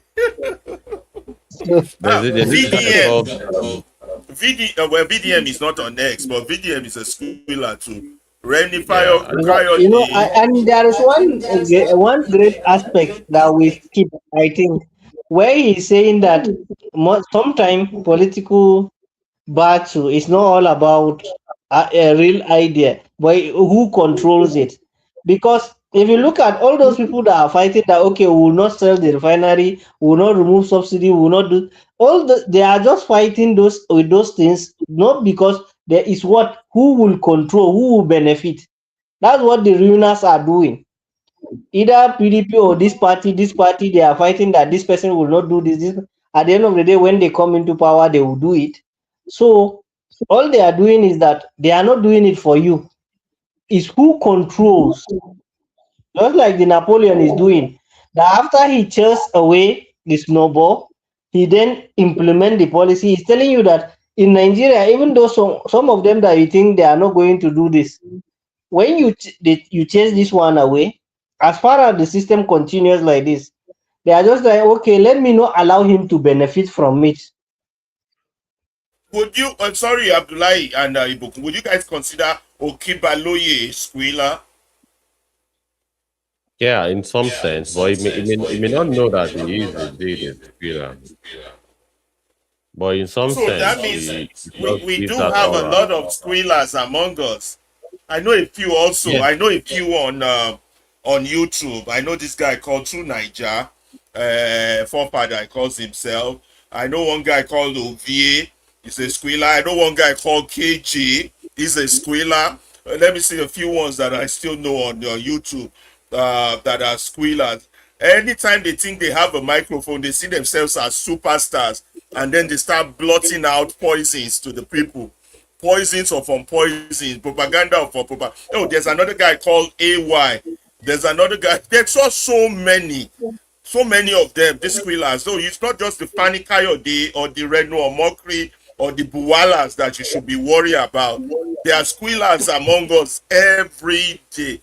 And that's why sometimes I don't want them coming into our studio when we should be using that either the calling or because some squealers I won't let them in here because all they spill is poison. Abati is a squealer. Okibaloye to me is a squealer. Who else does propaganda? Who else you guys know? Or you boys are I afraid think to most, mention to names? me, most of the media presenters in Nigeria, those OAPs that will come and explain, and those public commentators, that at the end of the day they will come and they will be justifying what is happening. I think if you are justifying injustice, you are a squealer. Either you are a public commentator, public analyst, or an OAP. You are a On squealer X, to me. mindset is also a squealer. And they look for these people trouble. And we'll go report us for X make their banners. Doggy is a squealer. Oh, but those people like Doggy, Comrade, or all those fools on X, those ones have no intelligence. So one man to mow is a squealer. But those ones are squealers without any intelligence, no brain. So mentioning them is even wasting your time. You understand? If you're going to mention squealers, at least you want to mention squealers with intelligence. At least you can give it to Buwala, you can give it to Reno Mokri, you can give it to Abati. Sometimes me is the reason why I prefer giving their character is because some of them might disguise along the line. They will say, okay, they will change all this, but and individuals keep changing because to me, I believe is the system that is creating those people. So when you give out their characters, so even if these people left or suddenly they go down the drain, so those characters will still be exhibited by other individuals. So people will clearly see that, okay, if you see anybody exhibiting this character, so he's a squealer. That's the character of squealer. Squealer always what? Try to explain the bad decisions or bad policy of government to make it look like what it is good. That's the only option. That if we cannot do this, just like okay, without if we did not remove the subsidy, or if we did not do this, if we did not increase, if we did not do this, all those people that are justifying the injustice or the wrong policies of government are what are squealers. So that's why even if this administration goes and another administration comes, or if anybody left office and someone comes and is still doing that, he is a squealer. So the squealership is not an individual, but is what a character that one will exhibit, and that makes him that person. I wish some those listening to us can just text in, call in, give us some more names of squealers that they know. Like, well, we should mandate everybody to give us at least 5 names of squealers they know. Anyway, if we continue the video while we're waiting for people Yes, to let's pick up the continue. mic. Okay. Yeah. The squealer begins rewriting history itself. This is extremely important. Totalitarian governments do not merely control the present, they often attempt to control the past. For example, Snowball's heroic actions during the Battle of the Cowshed are later erased and replaced with false stories. Similarly, the 7 commandments are secretly altered. Consider this famous example. Originally, the commandment states, "No animal shall kill any other animal." Later, it becomes, "No animal shall kill any other animal without cause." Just 2 extra words completely transform the meaning. Orwell wants us to understand that language is power. Whoever controls language often controls reality. Now let us discuss my favorite character in the novel, Boxer. Boxer represents the hardworking working class. He is physically strong. He is honest. He is loyal. And unfortunately, He is too trusting. His first famous motto is, I will work harder. And his second motto is, Napoleon is always right. Who are the boxers in our society? I would say there are some strong supporters of APC that are boxers out of ignorance. They just very loyal and they just believe in the strategist. Of the same thing, some loyalists of PDP, of Labour Party. I would say there's a lot of obedience that are boxers. I might be wrong about that too, but I think I'm right. And so, what other characters in Nigeria do you guys are those who just follow without question? I think A the lot of Nigerian civil articulators to our boxers. Some are just sincerely trusting, and that's the only thing they know, to just believe their leader, support their leader. They don't know it as something bad. They're boxers.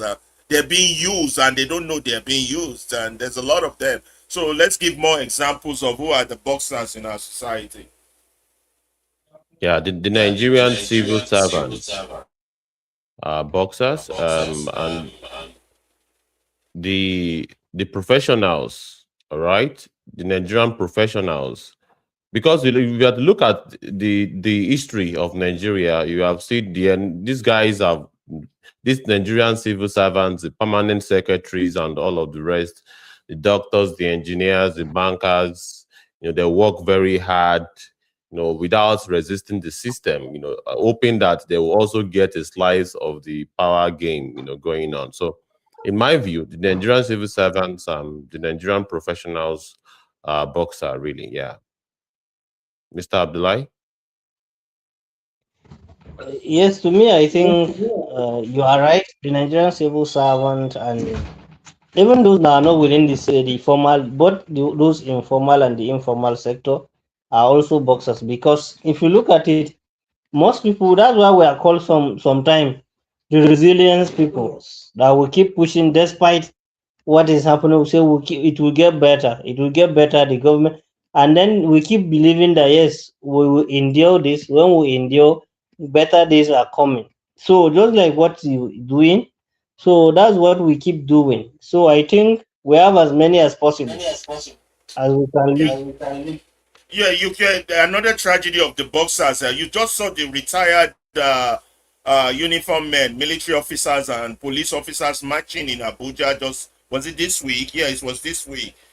For their pension. Those are boxers. They serve the system sincerely, loyally, and then the system betrays them. They're not even paid their pension and all. There's so many boxers. There's so many Nigerian military officers that have served honestly, sincerely, and very hardworking.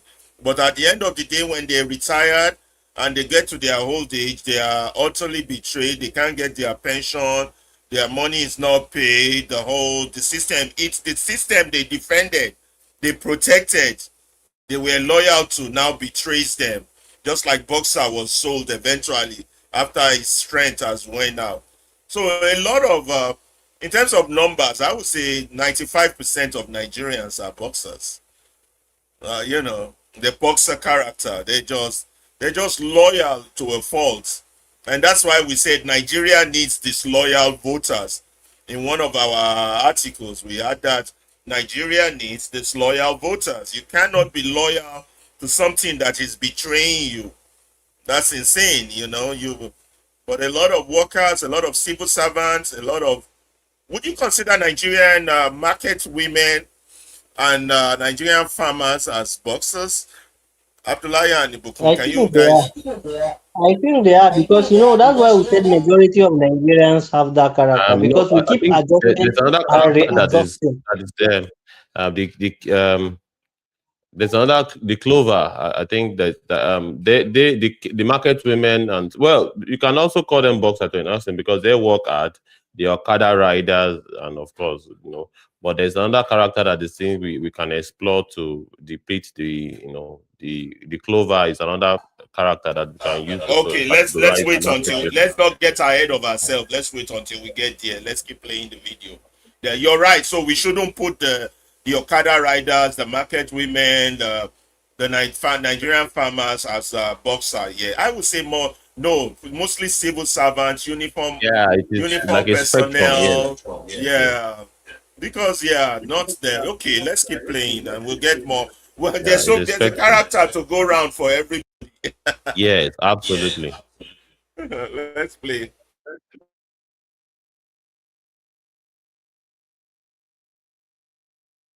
At first glance, these seem admirable. Hard work is usually a positive quality. Loyalty is usually a positive quality. However, Orwell demonstrates that even virtues can become dangerous when they are not balanced with critical thinking. Boxer never questions authority. He never challenges propaganda. He never examines whether Napoleon deserves his loyalty. As a result, he becomes easy to exploit. The most heartbreaking moment in the novel occurs when Boxer becomes old and weak. After years of service, he expects care and support. Instead, Napoleon sells him to the knacker. The horse who built the farm is discarded once he is no longer useful. This scene reveals Orwell's devastating criticism of totalitarian systems.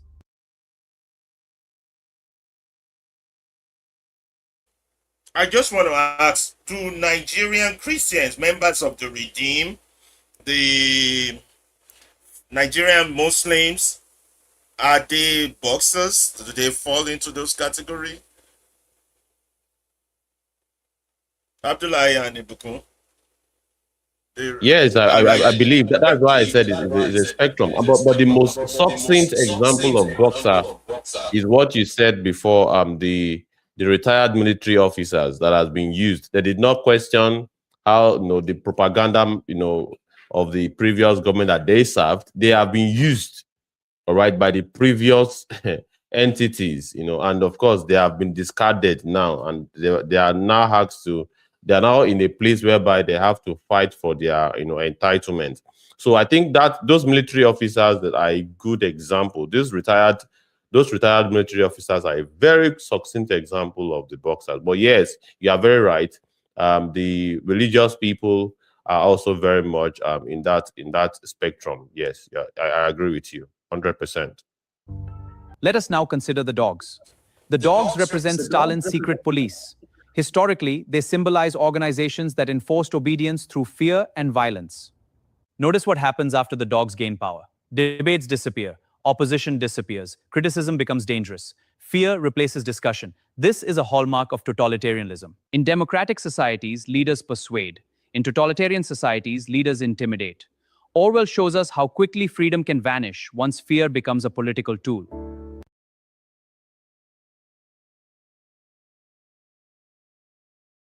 For us, is it right for us to consider this current administration, the Tinubu administration, as a totalitarian administration? I know that sounds like a rhetorical question, but its advocate will still say, well, there's still democracy in it. You can, I don't know. I'll throw it to both Abdullahi and Ibukuto to chew that one up. Yes, Please, make comments if you disagree or agree with our analysis. If you want to, if you're enjoying it, also make comment. If it's pissing you off, make comment. But either way, make comment. Let's know what you're thinking. Continue, Ibukuto. Yes, and I agree 100%. With you that they want to project the aura of democracy, but it's in actual sense it's totalitarian. I will also categorize the DSS, among the allegorical dogs that we are talking about here.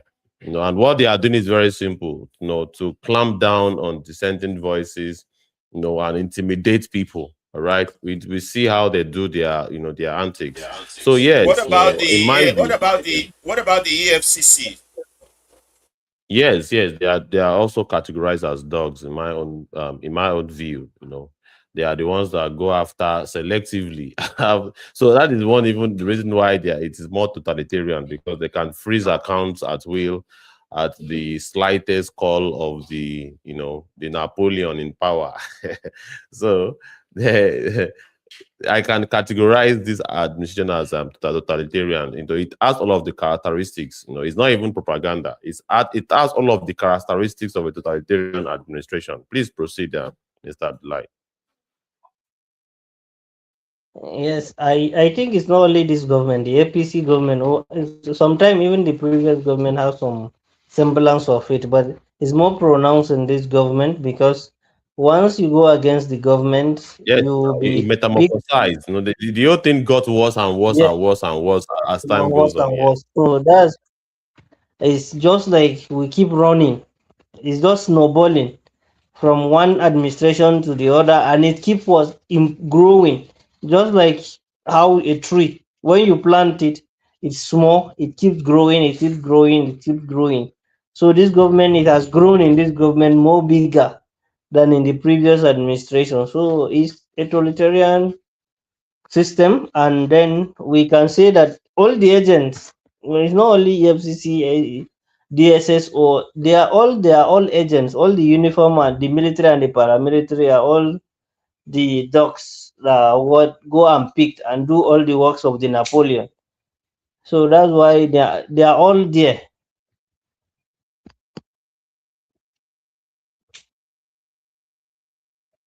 So do this. What percentage of Nigerians know that their government is a totalitarian government? It's a fascist government. Do you think what percentage of Nigerians know Most, this? the vast majority of Nigerians have absolutely no idea. They know something is wrong, but they can't just recognize it or acknowledge it. Yeah. Many of them even think that they are failures in themselves. They project the failure on themselves. They project all of the realities that has been orchestrated towards them as they themselves having issue. They even call it Ogundile and the rest of the Ogundile means family spiritual problem. Knowing fully, not knowing that it's actually systemic. So they have no idea. Most Nigerians have no idea. Okay. Abdullahi, you want Yes, to say something? I said yes, because most Nigerians don't know, because they allow those elements of democracy to keep running as if they are running in, but they are the ones controlling them. When you have something like you allow a life of something to keep continuing, then people think that thing exists. Just like when you look at the delusion on the road, that from afar you see like there is water. So you think there is water on the streets. Just that's why this periodic election, the media presence, and then allowing some political parties to keep making noise around. Then they say this is democracy. They allow oppositions, they allow the media, and they allow periodic election. And then institutions calling themselves the human rights, then NGOs, the civil society organization, which are all dancing to the dictate of the Napoleon.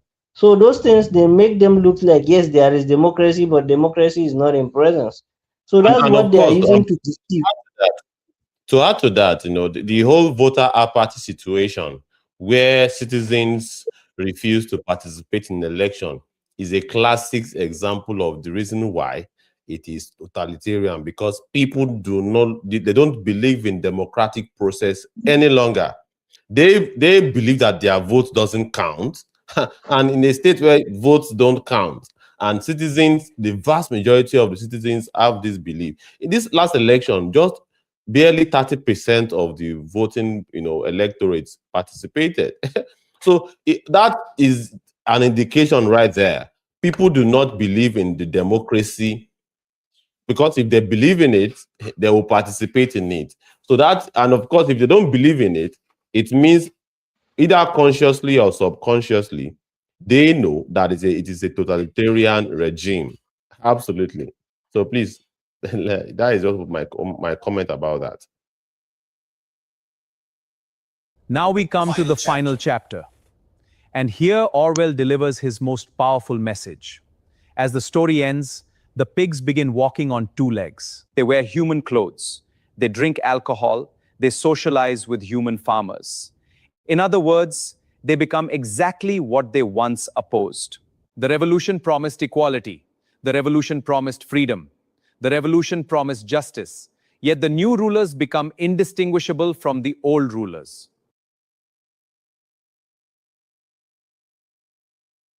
I wanted to say something about this.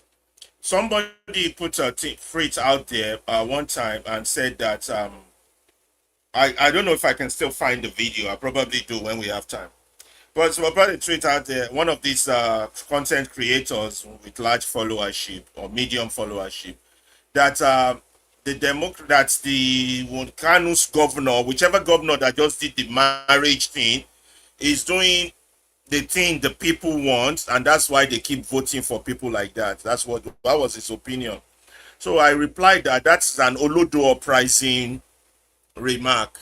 That's a typical senseless remark, because if you're smart, you will know that in every country, in every population, in every ethnic society, it is only 10% of the people of that society that determines direction. The other 90% are nothing but followers. So if a society remains neutral, it's the fight between the 5% and the 5%. So if 5% of that is the Napoleon versus the snowball, is whoever wins that battle that will take that country in the direction they go. So if the Napoleon 5% win, no, if the Napoleon 5% move up to 6% and the snowball percentage move to 4%, the Napoleon would determine the direction of that country, whether it's China, Russia, or America. So the battle you have to watch is that the battle of that 10%, not the 90%, because the other 90% are just followers. Now, in the Animal Farm, it was battle between Napoleon and Snowball, and Napoleon won. You understand? And so it took the Animal Farm in the direction of Napoleon. The same thing. The tragedy of Nigeria is not for him to be putting the direction of Nigeria on that 90%. It shows that that guy was an Olodo. I will try and see if I can dig up his video. I did send you to you guys. I think you know the video I'm talking about. I don't know the guy. I don't stay tuned with people's name. So in Nigeria, the tragedy we have is that our 10%, which are mostly elites, elites are usually the ones that form that 10%. So let me talk about America. In America, their 10%, they have about 8 determines the direction of their country in the positive direction. China, I don't know what percentage, but they determine the direction. Russia, the same thing. In Nigeria, out of that 10% that determines direction, 9% are of the Olodo uprising generation. They are the Napoleons, they are the Tinumbus, they are the Babangidas, they are the Obasanjos. Those are typical Nigerian characteristics. So the other 1%, which are the Felas, the Ganifawe in me, are just 1%. The you that is talking now, the me and you and all this, we're just 1%. So it is those 10 battle of that 10% that determines a country's direction. But somebody from the Olodo generation would not know this and will come out and say, because the governor is giving them marriages, that's why they are voting for him. He has ignored all the reality that involves voting in Nigeria because he's an Olodo. He doesn't know what he's talking about. You understand? He has ignored the fact that a governor that chooses to pay for a wedding of a man that is marrying the third or fifth wife is a governor that lacks vision. When these children are not educated, when 20 million children are out of school. You understand? That governor, because he sits on the seat of the governorship, is determining direction, and is a Napoleon, somebody who lacks vision, who is not different from the colonial masters. That was why the pig started walking on 2 legs. Now you cannot tell Mr. Jones from the pig. You cannot tell the colonial masters who came to exploit us, take all our resources, both human and material. We cannot tell them apart from our current rulers, who are also exploiting us, taking all our resources and taking it back to Mr. Jones, the colonial master. You see the irony of the story there. It is quite tragic, and that's where we are. you know, as a people. And we got to start educating this Olodo generation uprising that you're getting it wrong. The people didn't choose marriage. The governor chose that for them. If they were to choose a direction, they would prefer justice, food, equity, electricity, water, and a good school for their children. Someone chose to marry them, pay for their marriage because he wants to weaponize their poverty. And why is he weaponizing their poverty? Because he wants to exploit them. But somebody of the Olodo, we should find that video and play if we have time. I don't know how many hours we will go on today's show, but if we have time, because we still have so much stuff to go through that we've not got into. I will show you that video. It's one of the videos I think I sent. I don't know if people can find it. You know the video I'm talking about? I shared it with you one time. I'll find it. Don't worry. Let's finish this one so we can go to something else. Let's finish this.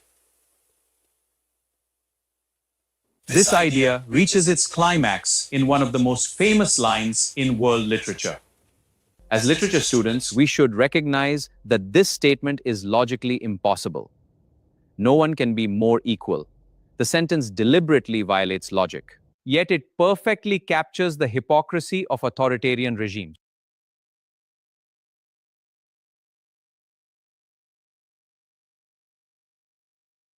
And we see that a lot with our elite or those that defend totalitarian. They will come up with words that are logically not visible. How can you be more equal than something? You understand? And that's why Fela in his songs will say they will come with crazy words like misappropriation, delinquency. If you listen to any of his songs, they play with words. Not play with words. They're doing it deliberately, but it's done on purpose. You understand? It's not like it's an accident and things like that. It's done on purpose. Let's finish this thing, then we will go through 2 short articles, and then we will come back to all the other interesting things we have for you guys. I'll let you guys comment after we finish this video. They continue to speak the language of equality while practicing inequality. Through this final transformation, Orwell warns us that revolutions can fail when power becomes more important than principles. So, class, what is the ultimate lesson of Animal Farm? Is it simply a story about Soviet Russia? No, it is much more than that. It is a story about the corruption of power. It is a story about propaganda. It is a story about the manipulation of language. It is a story about the dangers of blind loyalty. Most importantly, it is a story about how revolutions can betray their original ideals. It is a story. Is it simply a story about Soviet Russia? No, it is much more than that. It is a story about the corruption of power. It is a story about propaganda. It is a story about the manipulation of language. It is a story about the dangers of blind loyalty. Most importantly, it is a story about how revolutions can betray their original ideals. Orwell reminds us that freedom requires vigilance. Citizens must question authority. They must examine political language critically. They must remember history accurately. Because whenever people stop thinking critically, whenever propaganda replaces truth, and whenever power becomes concentrated in the hands of a few, the same pattern begins again. The pigs move into the farmhouse. The slogans remain. The promises remain. But freedom slowly disappears. And that is why Animal Farm... Is it simply a story about Soviet Russia? No, it is much more than that. It is a story about the corruption of power. It is a story about propaganda. It is a story about the manipulation of language. It is a story about the dangers of blind loyalty. Most importantly, it is a story about how revolutions can betray their original ideals. Orwell reminds us that freedom requires vigilance. Citizens must question authority. They must examine political language critically. They must remember history accurately. Because whenever people stop thinking critically, whenever propaganda replaces truth, and whenever power becomes concentrated in the hands of a few, the same pattern begins again. The pigs move into the farmhouse. The slogans remain. The promises remain. But freedom slowly disappears. And no, it is much more than that. It is a story about the corruption of power. It is a story about propaganda. It seems that It is a story about the there's a manipulation repetition of going on. language. Is it It is a deliberate? story I want about it the to repeat dangers of twice so blind that we loyalty. can get the key Most reason importantly, why it we is are a story doing about this. how revolutions You can understand? betray their original ideals. Orwell reminds us that freedom requires vigilance. I want you to repeat Citizens twice must so we question can get the authority. real They idea of must what we are examine doing, political why language we are critically. doing this. They must remember history accurately. Because whenever people stop thinking critically, whenever propaganda replaces truth, and whenever power becomes concentrated in the hands of a few, the same pattern begins again. The pigs move into the farmhouse. The slogans remain. The promises remain. But freedom slowly disappears. And that is why Animal Farm remains one of the most important political allegories ever written. Thank you for joining me in today's lecture. If you found that, most importantly, it is a story about how revolutions, it is a story about the dangers of, it is a story about the manipulation of language, it is a story about the corruption of power, it is a story about propaganda, it is a story about the manipulation of language, it is a story about the dangers of blind loyalty. Most importantly, it is a story about how revolutions can betray their original ideals. Orwell reminds us that freedom requires vigilance. Citizens must question authority. They must examine political language critically.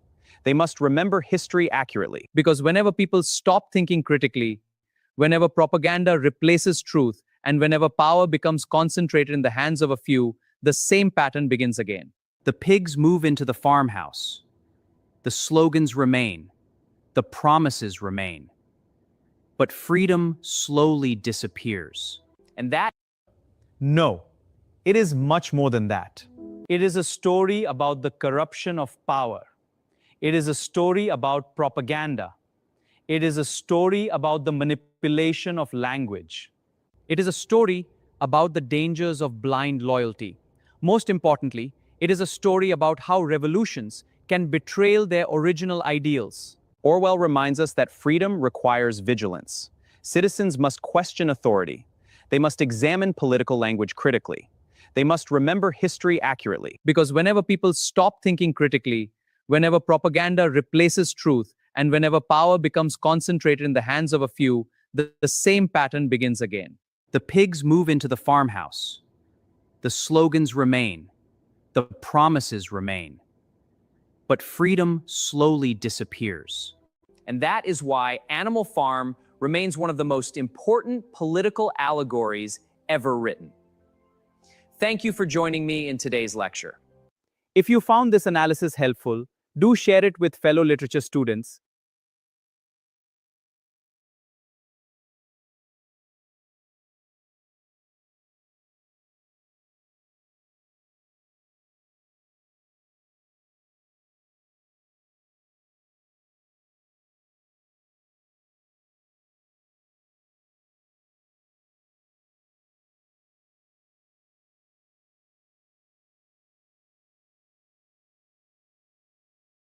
And we'll get going right away on that, and then we'll move on to, we want to share the story of a blind man that walks the streets of Lagos as a drummer, and then we want to share, that's part of our culture, you know, and then we'll, hypocrites. Okay, let me get this done and then we'll get going. Okay.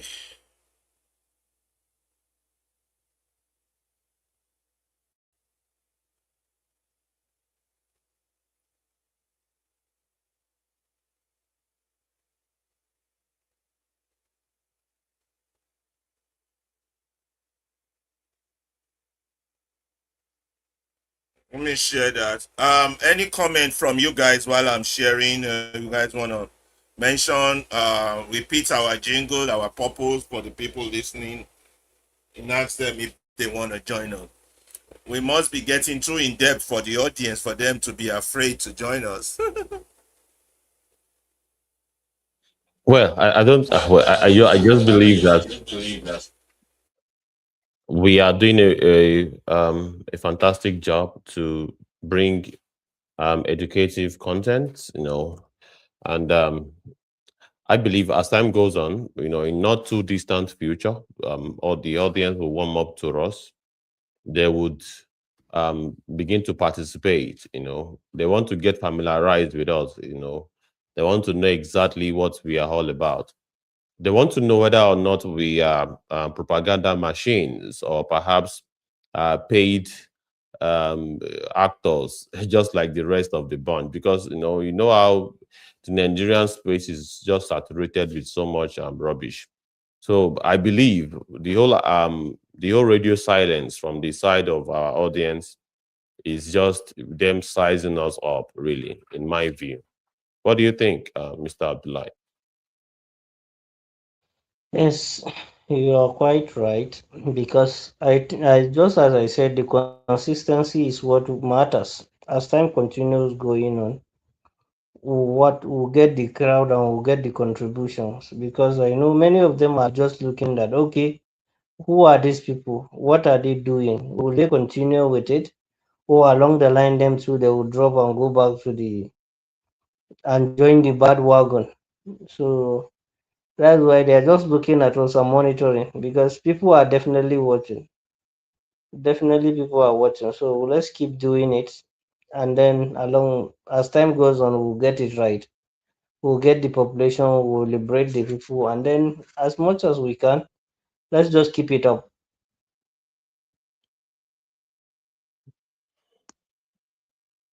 This when power fears no one by George Udo. I'm gonna do the reading quick, and then Bukman and Abdullahi will do the pidgin version, and then we have one more article after that, and then we'll go to some other video. Let's get that done quickly. I'm gonna read pretty fast, because we're running out of time. I hope you guys are not getting tired. Why is my battery not charging?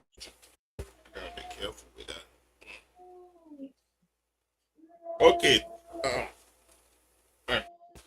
Losing power. Okay, is it charging now? Good. My computer is losing power. That's why. When power fears no one by George Judo, a democracy survives not because leaders are loved. Can you hear me, guys? Yes. Oh, Yes, okay, good, good. absolutely. They're audible. A democracy survives not because leaders are loved, but because they are afraid. Afraid of the people, afraid of the law, afraid of institutions stronger than their personal will.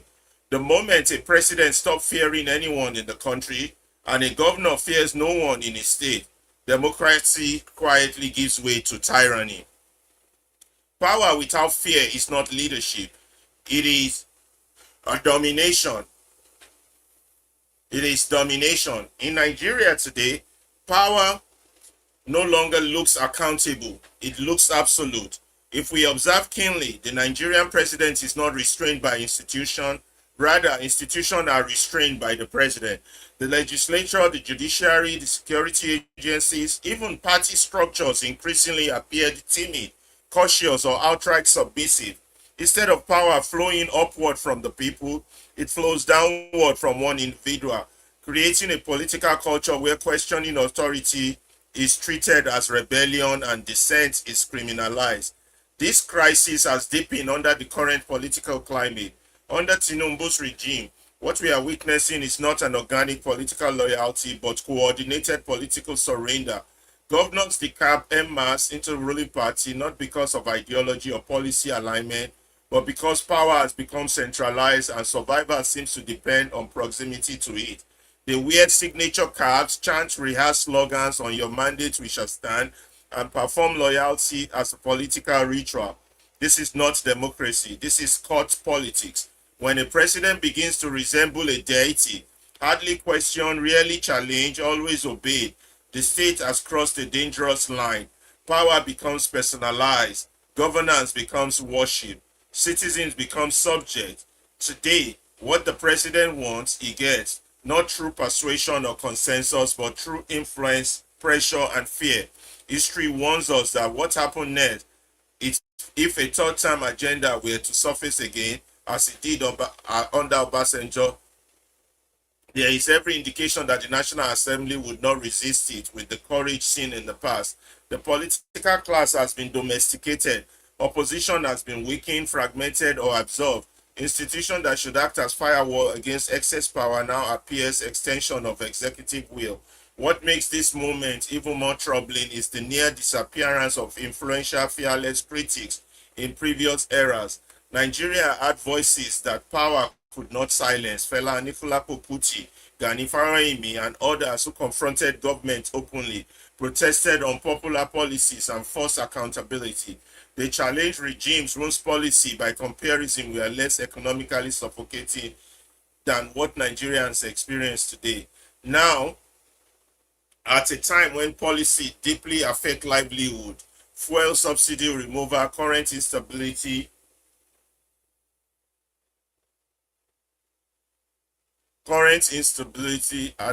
sorry, I had to adjust my TikTok page because it was about to go up. To comply, not to question, no longer feel obliged to explain itself to the people. The government no longer feels obliged to explain itself to the people. Public communication has shifted from dialogue to decree. Citizens are expected to endure, not to understand, to comply, not to question. And those who dare to speak, they are met not with explanation, but with court notices, arrest, intimidation, and surveillance. The law is no longer a shield for citizens, it is a weapon against them. Dissent is framed as sabotage. Criticism is labeled disloyalty. Protest is treated as a threat to national security.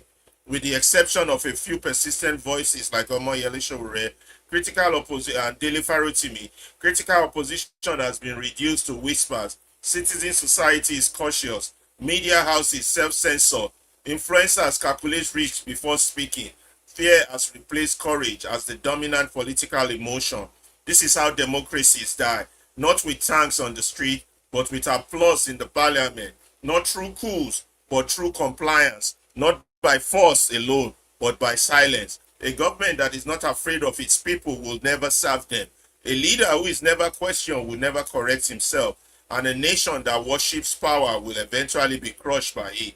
Democracy demands friction. It requires resistance, debate, protest, and accountability.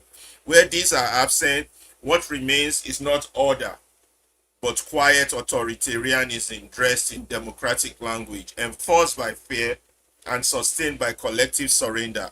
Nigeria is not yet there, but it is dangerously close, and history will not be kind to those who saw it coming and choose comfort over courage. Okay, that's it. Can we do this real fast so that we can go to our Heroes Pass by Masca? Masca, that's not an article, but a presentation of Pan-Africanists who have contributed to the cause of the black race in Africa. Ibukun and Abdullahi, can we be fast about this one? Is it possible? Okay, yeah, there's no problem. Well, Yeah, I just hold on. I'm trying to set it up first. Hold on. Okay. Moving this thing. Okay. Make we do it fast. Because we've done this before in the past. That's why we're just running through it. Because it's similar to the topic we have today.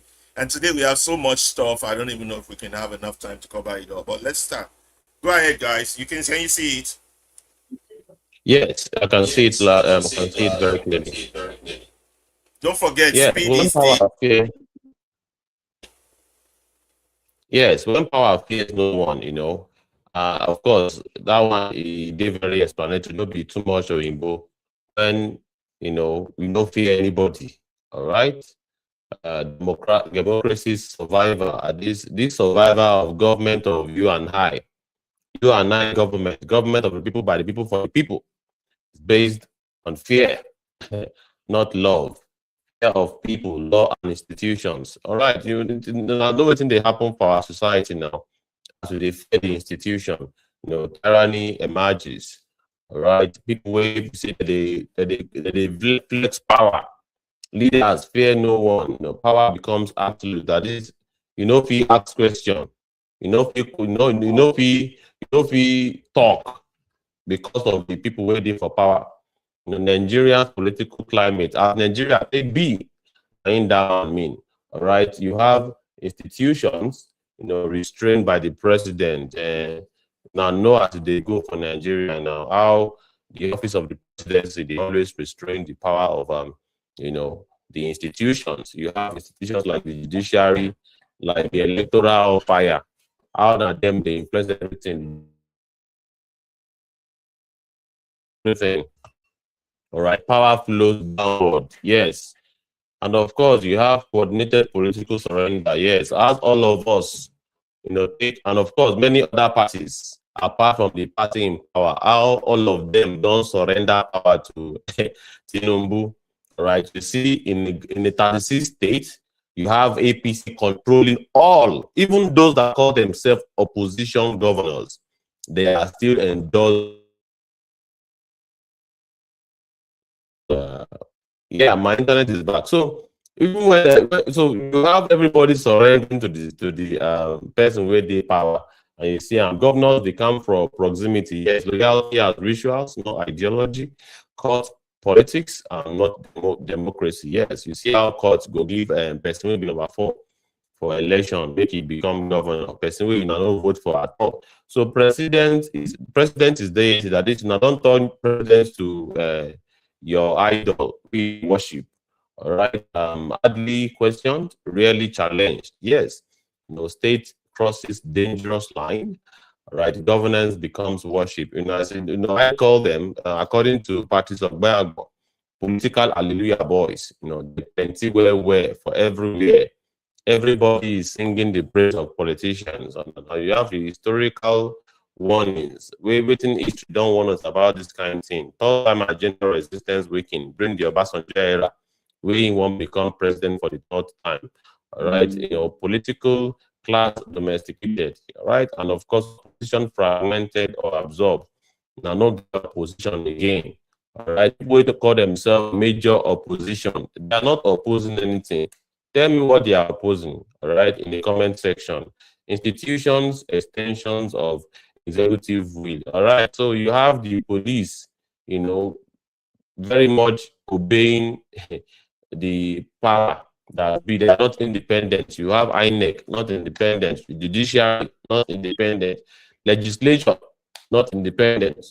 So now, so we see. And let me take one more of this, then we'll pass the mic to Mr. Abdullahi. Disappearance of fearless critics. Yes, all of the people supposed they always talk, they don't disappear, finish. All of the people like Fela Anukulako Kuti, where they use the name, they call their name Obasanjo, or like Obasanjo Anabiola International. Get all of those things again. Get musician where they like Fela again. Now the thing we just want to talk about with that. Say fearless critics don't disappear. And if you help me move that into the side a little bit, make I see what in that one talk about before I pass the mic to Abdullahi Salisu. Yes. I see if I know it in the talk. Fala, Shoyinka, Fawayimi, all of them don't disappear. Confronted governments openly. Yes, as I said it before, Fela will sing about all of these people in his song and call them by their names. Get that one again. That one no day again. All your singers now, all your musicians, they are thinking about nyash and breasts and kwikus. How you go take pound your woman where. Now, thing that they talk about now, they don't talk about government. All right. Challenged, less suffocating policies. Yes. All right. So it is very, very important that we know all of these things as we talk about the resistance, space waiting for Nigeria. Mr. Abdullahi, can you take the rest or should I continue? Yes, let me try. Okay. Okay. The next one, after we talk about is current crisis. That's the issue where they happen now. That's the matter where they blow everywhere where they happen. First, lack of accountability. People know they ask questions. Nobody where they ask questions. Government know they explain their policy. People know they ask government, may they explain waiting did they explain, waiting did they do, how did they take do. Public communication, decree, not dialogue. Now public issues, public communication, they will just come tell you something where they want may you hear. They no want may you talk your own. That's why in movement radio we tell you say if as we talk you should also talk. But now government public communication, they will just come read like saying a military decree. We don't do this, we don't do that, we don't comot subsidy. Nobody asks anybody to comot subsidy. That's what they come comot electricity tariff. Nobody they ask anybody, so nobody they talk anything. Citizens expected to endure and comply. So citizens are only all these the laws, all these policies, where they tell you, they know they expect say you go ask question or you go do anything. No, just accept them, endure the pain, and then comply. That's why they tell you endure. Then the next one is what suppression of dissent. All other opinion, contrary opinion. That's all those ones where they know they believe, where they don't get the same belief. They what they know they listen to them, they kill them. Anyone will get different opinion, they know they allow men. Then speaking out met with intimidation. If you talk, they will carry you. Or if you talk, police go arrest you, DSS go pick you, they go take you to prison. So all those people will get different opinion, they know fit talk. Law as a weapon against citizen. The law, instead of it to protect you, now they work against you. They work against you because now you they punish. You know they punish the people where you supposed punish. Then dissent frame as sabotage. Anybody where they talk about something different, they go say in they commit treason or in they do something, in they sabotage the government, na sabotage. Now them they cause problem. Then criticism level as disloyalty. Anybody wey criticize either in good way or anyhow or hold the government to accountable, they will say this is a disloyal citizen. No be person wey be loyal citizen, na person wey no get patriotism. Then protest treated as what threat. Anybody wey comot say im go protest, im go talk against the thing, dem say tor im wan destroy the country. Na destroy they wan destroy the country. Then weaken opposition. Oppositions, all political parties or any other people wey get different view, e don weak, they no strong again. Few persistent voices, sorry, few persistent voices, like example like Showore, na only them dey fit talk, and like Dele Parutimi, na only them dey fit talk against wetin dey happen. All the others, they don mellow, them too they don answer, they don say yes. Then critical opposition reduced to whispers. If now you wan talk anything, you cannot come to the media, you cannot do anything. If not be movement radio, you no go see anywhere where you go fit talk anyhow wey you wan talk. They go come say talk. NBC go come or Nigerian Press Council, you go see sanction. Before you know, they don suspend you 3 months, 6 months. So then civil society cautious. Civil society too, they no dey too ask question because they dey fear wetin government go do. Media self-censors. Media they control themselves. No be say NBC or Nigerian Press Council go come, but even them themselves they censor themselves. They no dey talk anyhow. Then influencers calculate risk. All the people wey dey X space or influencers, religious leaders, traditional leaders or public commentators, all of them they fear risk. So may they no carry them. How democracy die. So now this one, they talk how democracy die, how e take by this democracy, government of the people wey we dey talk, how e take by. So not with tanks, no be with tanks where they will come with weapon, gun and things where they will come fight, but with what applause. We dey clap for things where we not supposed clap. They are not true coup, but by what compliance. No be say they will come topple the government. No be say they will come take over the government, but what by people just answering yes, yes, yes, and complying with it and doing it. Then not by force alone, but by silence. No be say they come force you make you do am, but by your silence, e show say you don't agree. So you too you go kill democracy. No any other divergent opinion. So consequences of unchecked power. So if we no check power, we no hold anybody to account. This is where wetin we go come get at the end of the day.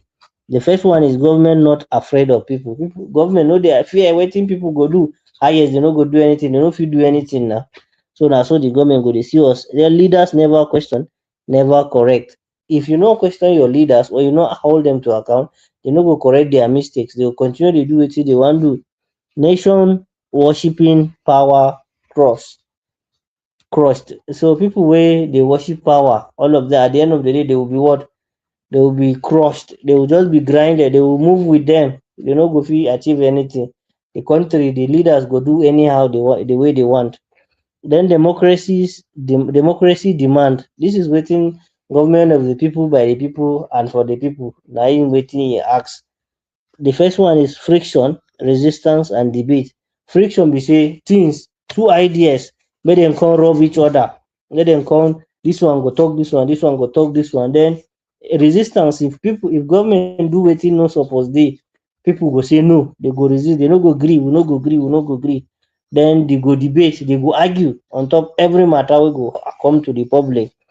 Then protest and accountability. If the thing no reach, no gree, people go come out of the street, or they will come and talk their opinion either on media protest, or they will even go offices and talk. Then and hold government to account anything will happen. Then the next one is what? Absence leads to quiet authoritarianism. So if people no do all these things, at the end of the day, the government go become too strong, wey nobody fit talk about wetin they dey do, and they go dangerous proximity. This one na where we dey lead as Nigeria. We don dey get close, we don dey move very close, we don dey reach where we dey reach. Then dangerously close to authoritarianism. So now this one, we don dey reach authoritarianism, where the country don dey become say the government no fit answer questions, they dey do people anyhow, nobody fit stop them from wetin they wan do, and history will judge inaction. So the things wey we no gree do, wey we suppose address this system, all these things wey dey happen, as we no do am, history go judge us. So thank you. That's the article.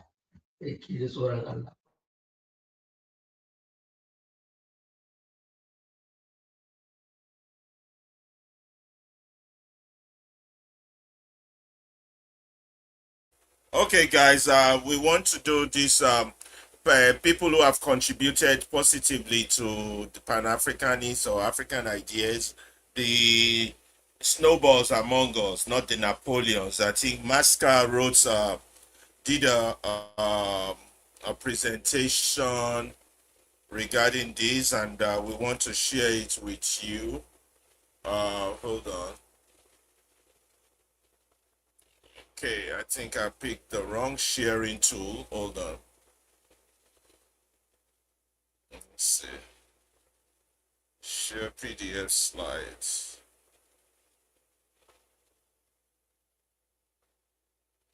Let's see.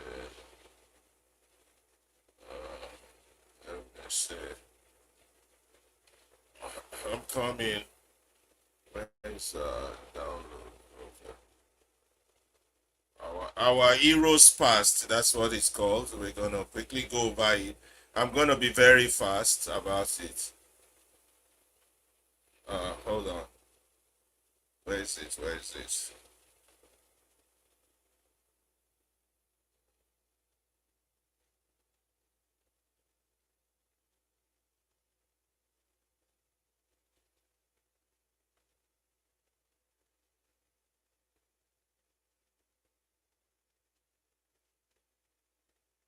Okay.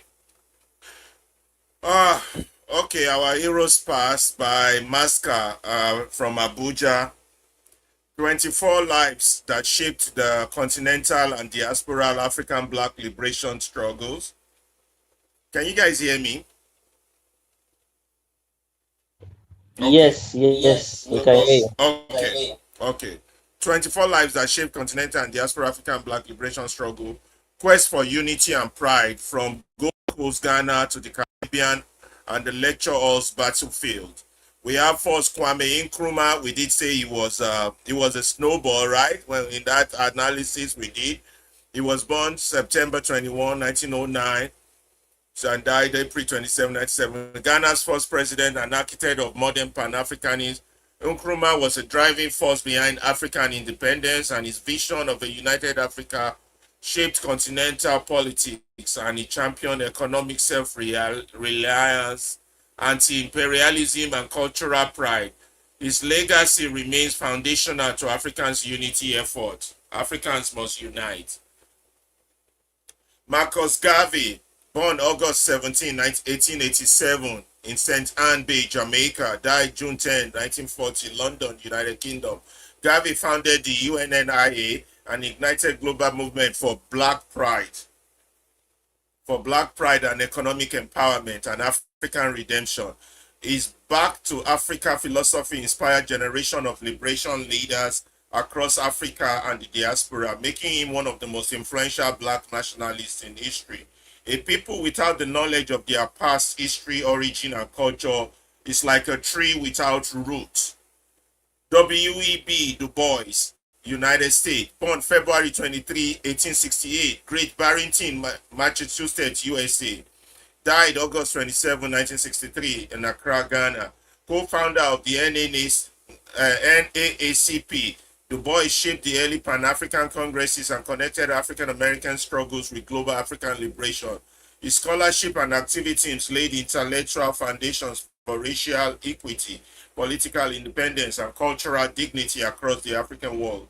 The quote, what we read at the bottom is their quote. The problem of the 28th century is the problem of the color line, by W.B. Du Bois. Number 4, Patrick Lumumba, Dr. Congo, born July 2, 1925 in Onalwa, Belgium, Congo. Died, actually they should have removed Belgium out of that. Onalwa, Congo. Died January 17, 1961 in Katanga, Democratic Republic of Congo. Congo first prime minister, became a symbol of uncompromising anti-colonial resistance. His powerful speeches and bold leadership challenged Western exploitation and demanded true African sovereignty, turning him into a martyr of African liberation. The only thing which we wanted for our country is the right to a worthy life, to dignity without pretense, to independence without restriction. This is a letter he wrote from Tykesville prison to Mrs. Lumumba. Before he was killed, he was brutally killed. His body was dissolved in acid, and a traitor was made the leader of Congo, who destroyed Congo for the next 30 or 40 years. Number 5, Thomas Sankara, Burkina Faso, born December 25, 1949, Yako, Upper Volta, Burkina Faso. Died October 15, 1987 in Ouagadougou, Burkina Faso. Sankara championed self-reliance, women's rights, environmental protection, and anti-imperialism. His bold reform transformed Burkina Faso and inspired movements across Africa. His integrity and fearless leadership made him one of Africa's most beloved revolutionaries. He who feeds you controls you. Thomas Sankara. 6. Amilcar Cabral, Guinea-Bissau, Cape Verde. Born September 12, 1924. Batafa, Guinea-Bissau. Died January 20, 1973, Conakry, Guinea. A brilliant theorist and strategist, Cabral led liberation movement against the Portuguese colonialists. His writings on culture, identity, and revolutionary ethics influenced global anti-colonial struggles, making him a cornerstone of Pan-African revolutionary thought. Hide nothing from the masses of our people, tell no lies, mask no difficulties, claim no easy victory. Amilcar Cabral. 7. Cheikh Anta Diop, born December 20, Senegal. Born December 29, 1923, Tiotou, Senegal. Died February 7, 1986, Dakar, Senegal. Diop dedicated his life to reclaiming African ancient contributions to world civilization. His research challenged Eurocentric narratives and emphasized African cultural unity, reshaping African historiography and strengthening the intellectual foundation of Pan-Africanism. The history of Africa will restore dignity to the African people. Cheikh Anta Diop. Malcolm X, United States, born May 19, 1925, Omaha, Nebraska, USA. Died February 21, 1965, New York City, USA. Malcolm X connected African American struggles with African independence movement, advocating dignity, self-determination, and resistance to oppression. His internationalist vision made him a bridge between Africa and the diaspora.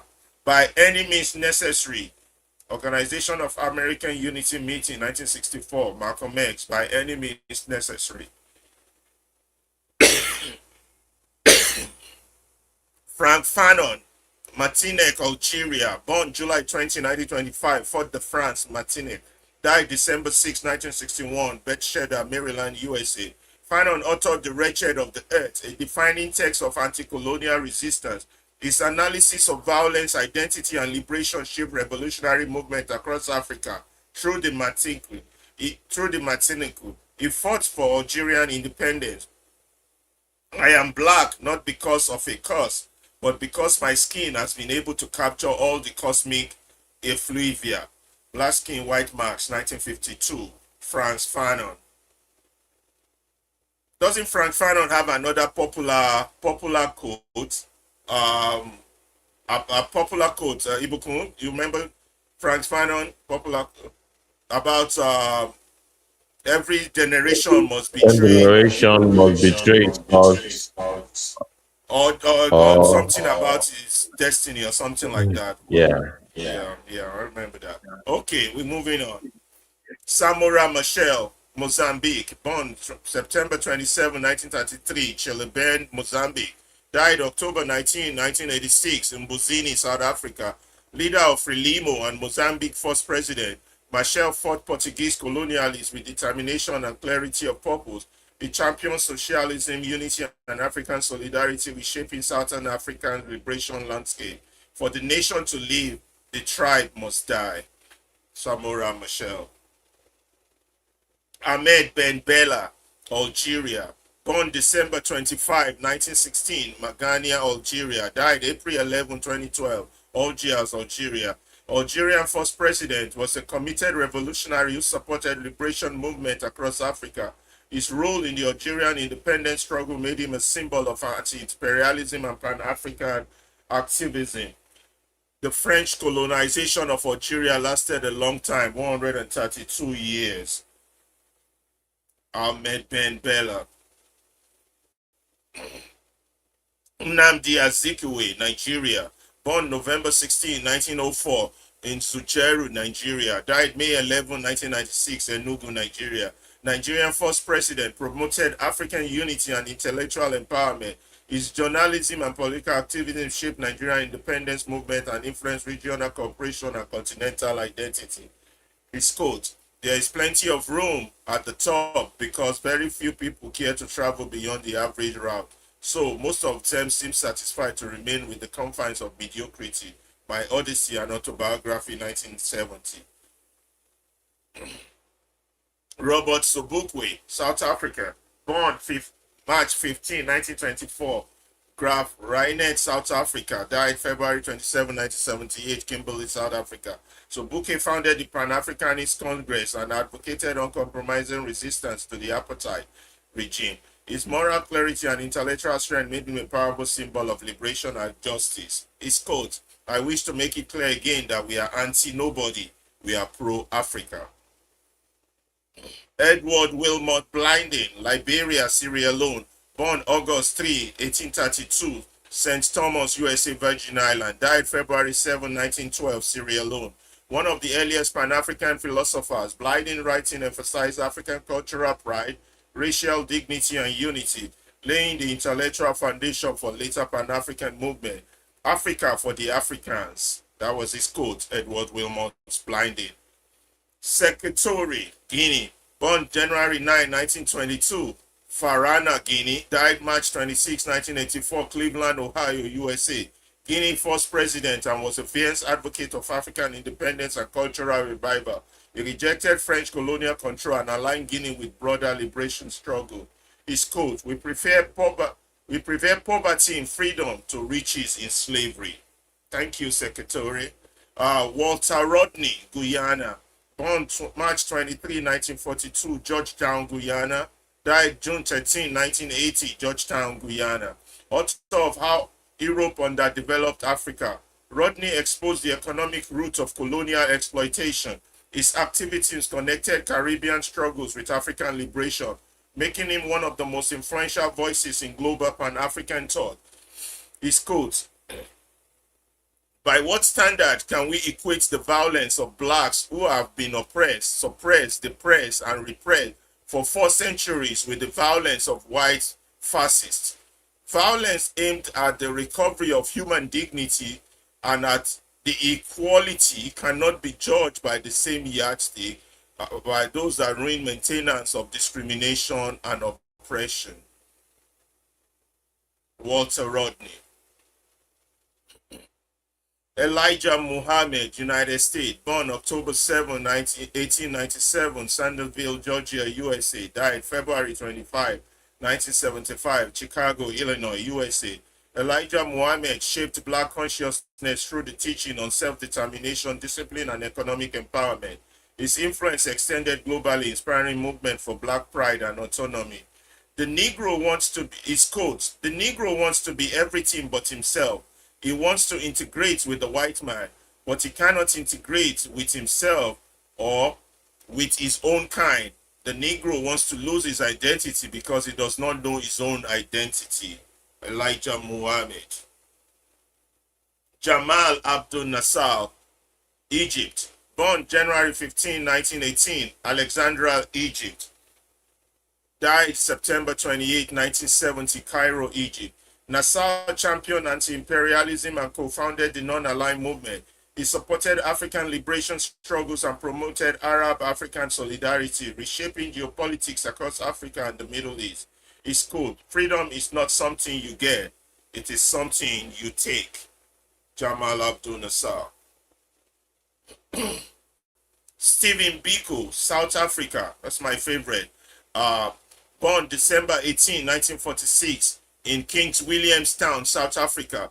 Died September 12, 1977 in Pretoria, South Africa.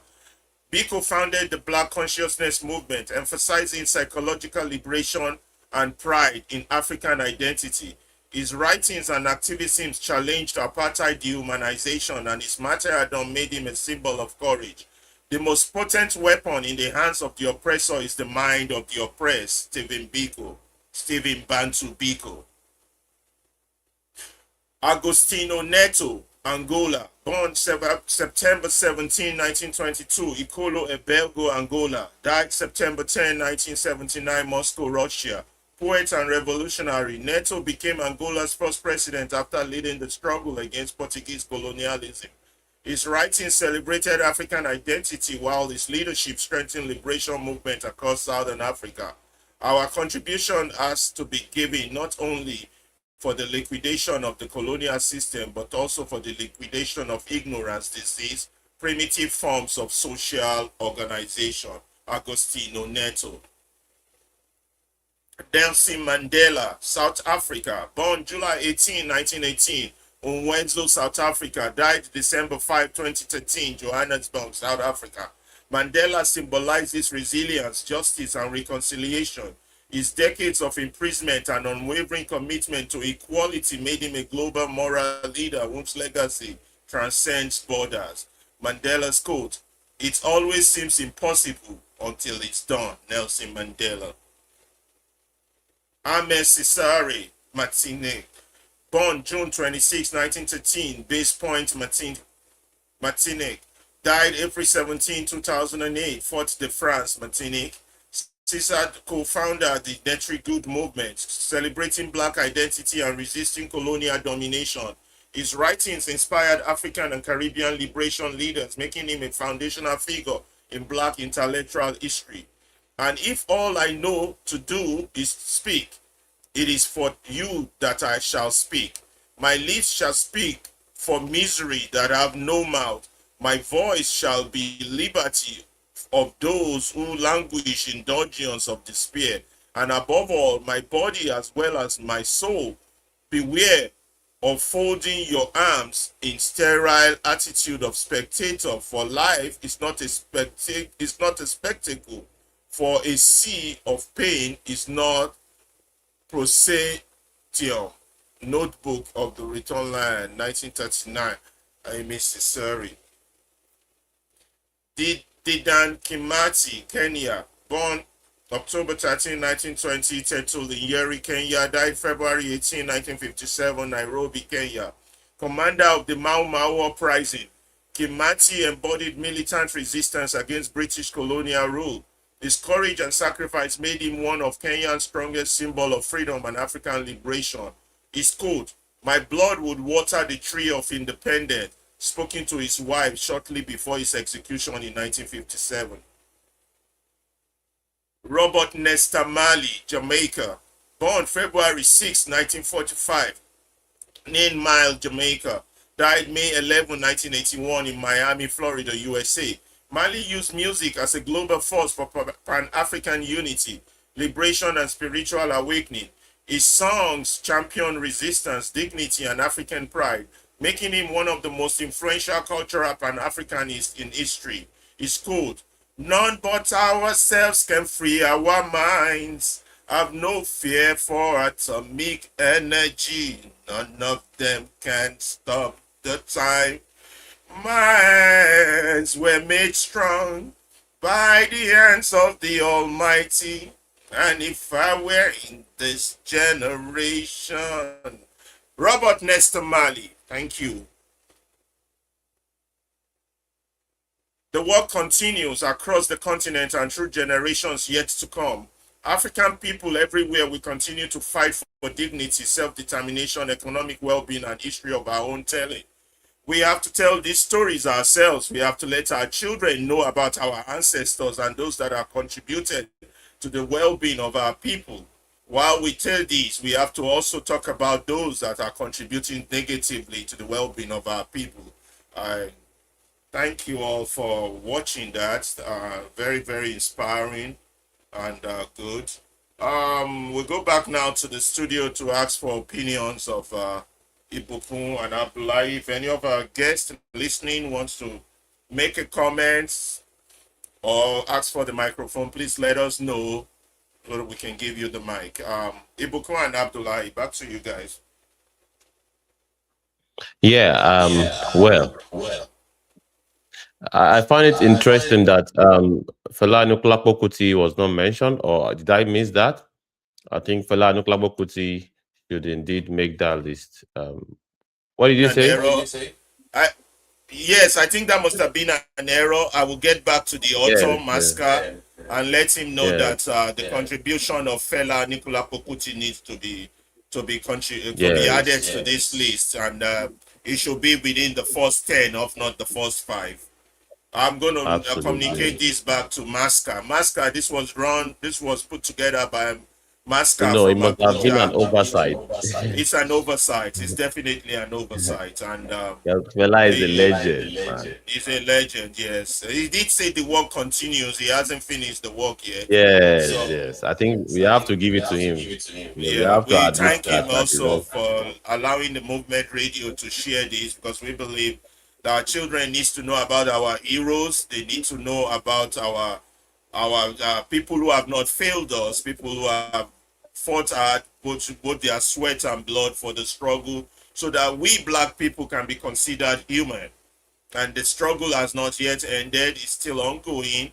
Although we have enemies among us, the likes of Tinubu and all, Babangida, Obasanjo, and the rest.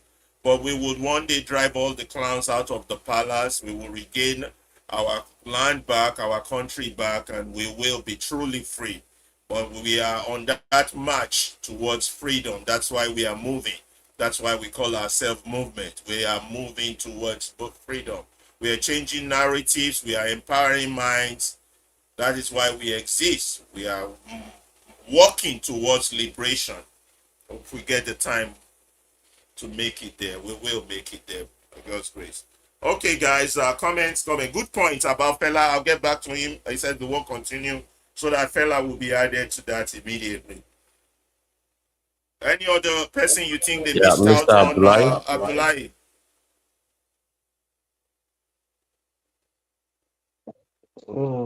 Yes, I thought the work is good, but he might need to do some more work because there are some people I think across Africa that their name did not fit in the it did not included. But there is no work that I say that will be 100% efficient. So as time goes on, even if he continue digging deep, he might see so many individuals across Africa, not only in Nigeria, that have contributed in one way or the other. Because if you can, I can still think it's just some names that skip my mind that I didn't see him. mentioning within Cote d'Ivoire, and I think just within this, even also Sudan, there is an individual. Maybe I will check the names, but he tried. Putting 24, I think, is something what many of people don't even know. This 24 people, they only know the current leadership, and they only know them and their mess. But there is one thing that I enjoy across on this 24 list that you mentioned. Almost all of them have so many things in common, because all that bind them together is what they are moving not for their own interests, but for the interest of the entire Africa. Because if you look at them all of them, none of them is fighting for only a single nation, but fighting for the entire African liberation.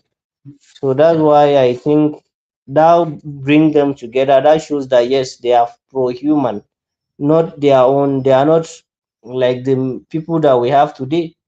And then all of them, if you look at it, after their life, they did not live to like fortune of wealth.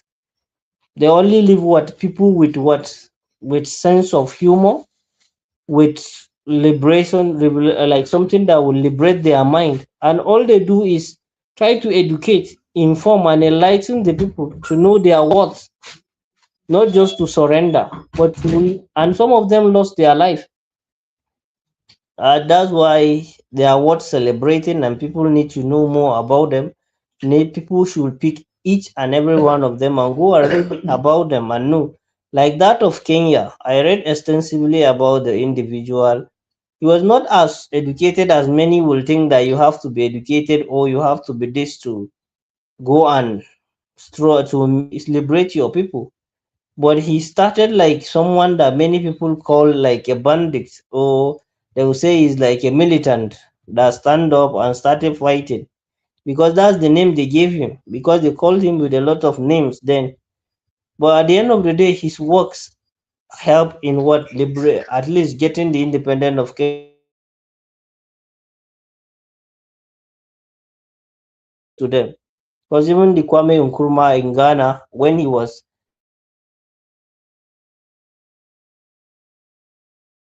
was moving towards, then even all of them, if you look at it, around them are people that were done. So Africa has great people, and then I think the young people, we have to learn from this. We have to know that we always remember people that contribute positively. So you, me, and any other person that is listening, that will come and listen to us, even in the repeat broadcast, should ask himself or herself, what are you contributing today? What will history remember you for? Is it for positivity or for negativity? And the ruiners of today, are you trying to copy the ruiners of today or the leaders of yesterday? So that's my questions to all the people. So thank you.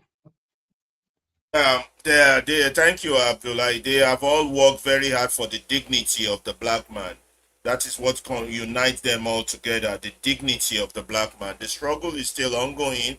The struggle continues. And I also want to add that how many of our people today, if you walk up to any Africa, like a Nigerian, for instance, or a Kenyan or a South African, how many of our people recognizes all of these people? If you and I'm going to do that experiment. I'm going to carry out that social Social experiment. That's a very good thing. You yes. go onto the I'll take street, you their have their pictures. name, picture their Yeah. name, and ask people, do you, You know, particularly our young generation, we don't know our history.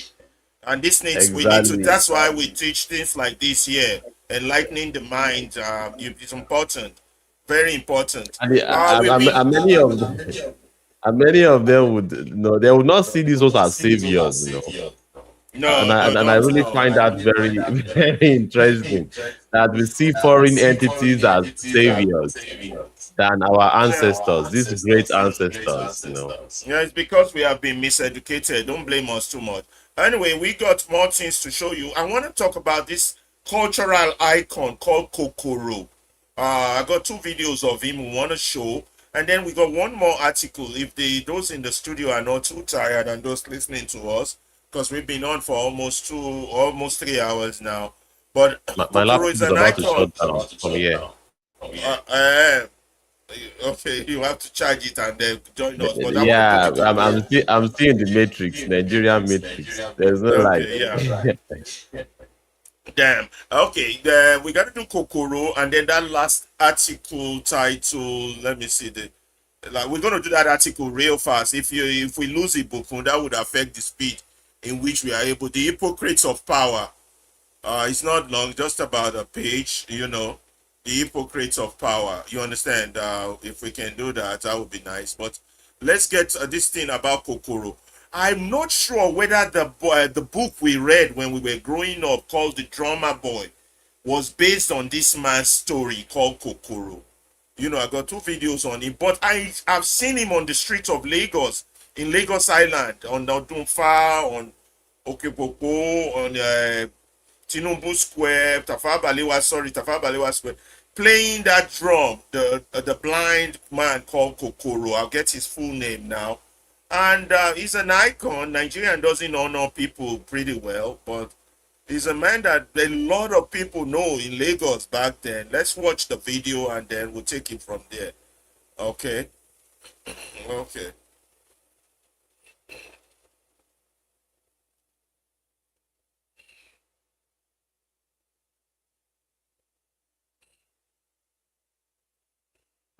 If you go down to Kumbo Street, or along to Tinubu bus stop, or to the railway station at Ido, or perhaps to Alakija at Idioro, you'll probably find him, Kokoro, the blind minstrel. Kokoro, the young man from Awo, who has made for himself a home and a livelihood in the heart city of Lagos. Lagos, where a man among his fellow men can be all on his own. Most times, that is how it has been for Kokoro. Some people see a blind man as someone you help. Others merely see him as a man easier to rob. 5 times, Kokoro has lost his life savings that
Kokoro has never seen Lagos. When he first arrived in 47, he was already blind. But he knows the city as well as any man. He knows the feel of it like he knows the feel of the taut skin of his samba.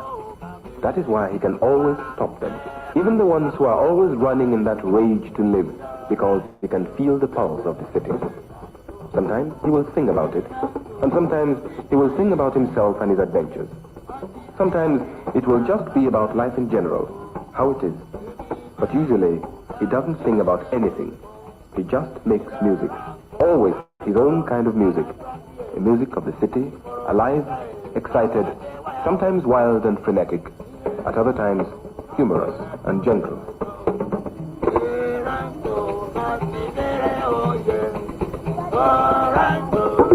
Nobody taught Kokoro how to play.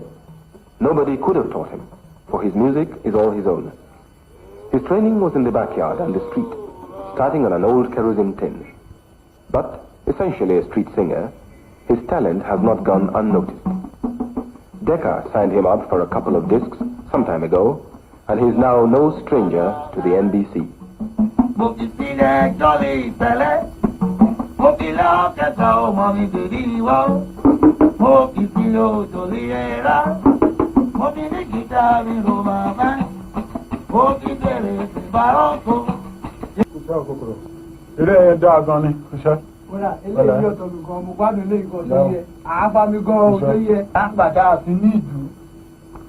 Usually, Kokoro makes his way around Lagos on his own. But when there is an important engagement, he'll sometimes take his brother-in-law along, who now acts as his manager. Kokoro has come a long way from when he was a young boy away up in Owo. He was not blind then. In fact, he was one of the most advanced pupils in his class. So advanced that the other wife of his father became jealous of the gifted boy. And one day, she prepared a mixture of alligator pepper and lime juice. While he was sleeping, she lifted up the lids of his eyes and splashed in the liquid. For 3 days he was in agony, and after that he never saw again. Blind, he found himself a burden to his family. But the young Kokoro was not the sort of boy who could accept this, and so it was that then he learned how to make music. When he became proficient enough, he started to travel. First to Elisha, and then to Osogbo, and later on to Ede. At Ibadan, he stayed for 4 years, earning his living by his music, until finally he came to the city of Lagos. Although life has been hard for Kokoro, there is no bitterness in him. He is a man full of laughter, enjoys companionship, and loves to have children around. Someday soon, he hopes to marry and then have kids of his own. And he swears that by the grace of God and his own hard-earned craft, he'll see to it that, for them, it's a different story.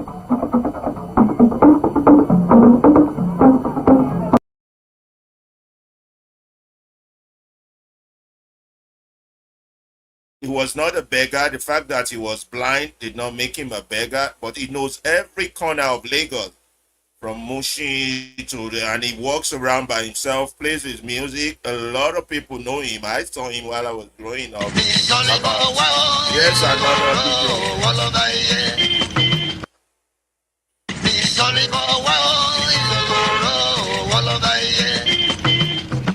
Benjamin Kokoro has been a major influence in West African music. He is a blind beggar. Correction, he's not a beggar, he's a musician.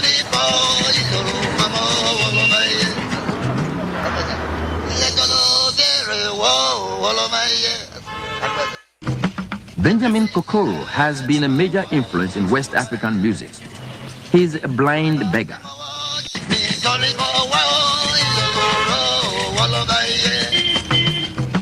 Benjamin Kokoro has been a major influence in West African music.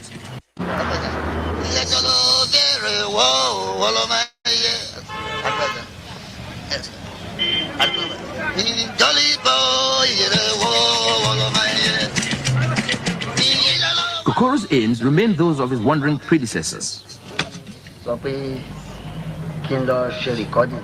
I am not a recording artist, though I did once make a record.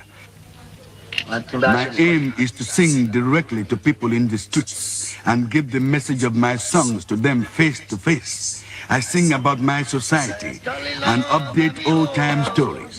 I sing people's praises, and if I make them happy, they give me a few pennies. My life is simple. I'm a minstrel, a beggar. Kokoro's unique style of song and percussion have been highly influential with commercial musicians who heard his music on the streets. I don't care about what others do. The right place for my music is here with poor people on the streets of Lagos. Hallelujah. I saw my baby, wait for no thank you, diva. Who said, Naru Dili, he no look for me, jolly. Wait to no ribe, he say no for no ribe. I know that Kunga, who say no jolly belly. I know that Julius, wait for me to na guitar. I saw na Jilo, jolly boy, where you going to no ribe?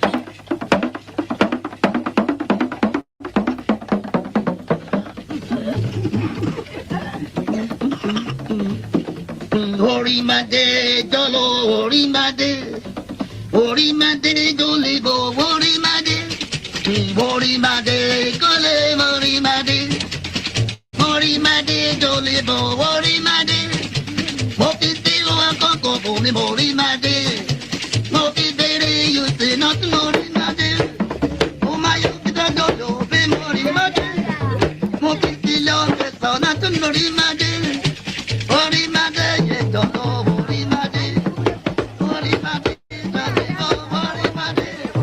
Orimade, be mo, orimade. Orimade, dolibo, Other styles of urban music, though influenced by Kokoro, have found a very different place. So that's an old clip of Benjamin Ade. Let me just make sure you guys can hear me first. Yep, you can hear me. That's an old clip Yes. of Benjamin Aderomu, popularly known as Kokoro, born February 25, 1925, and he died January 25, 2009. This legendary blind Lagos street musician and an early pioneer of juju music. He was born into a royal family in Owo, Ondo State. Kokoro became blind at the age of 10. He developed a unique style of singing, first accompanied by a drum and later a tambourine.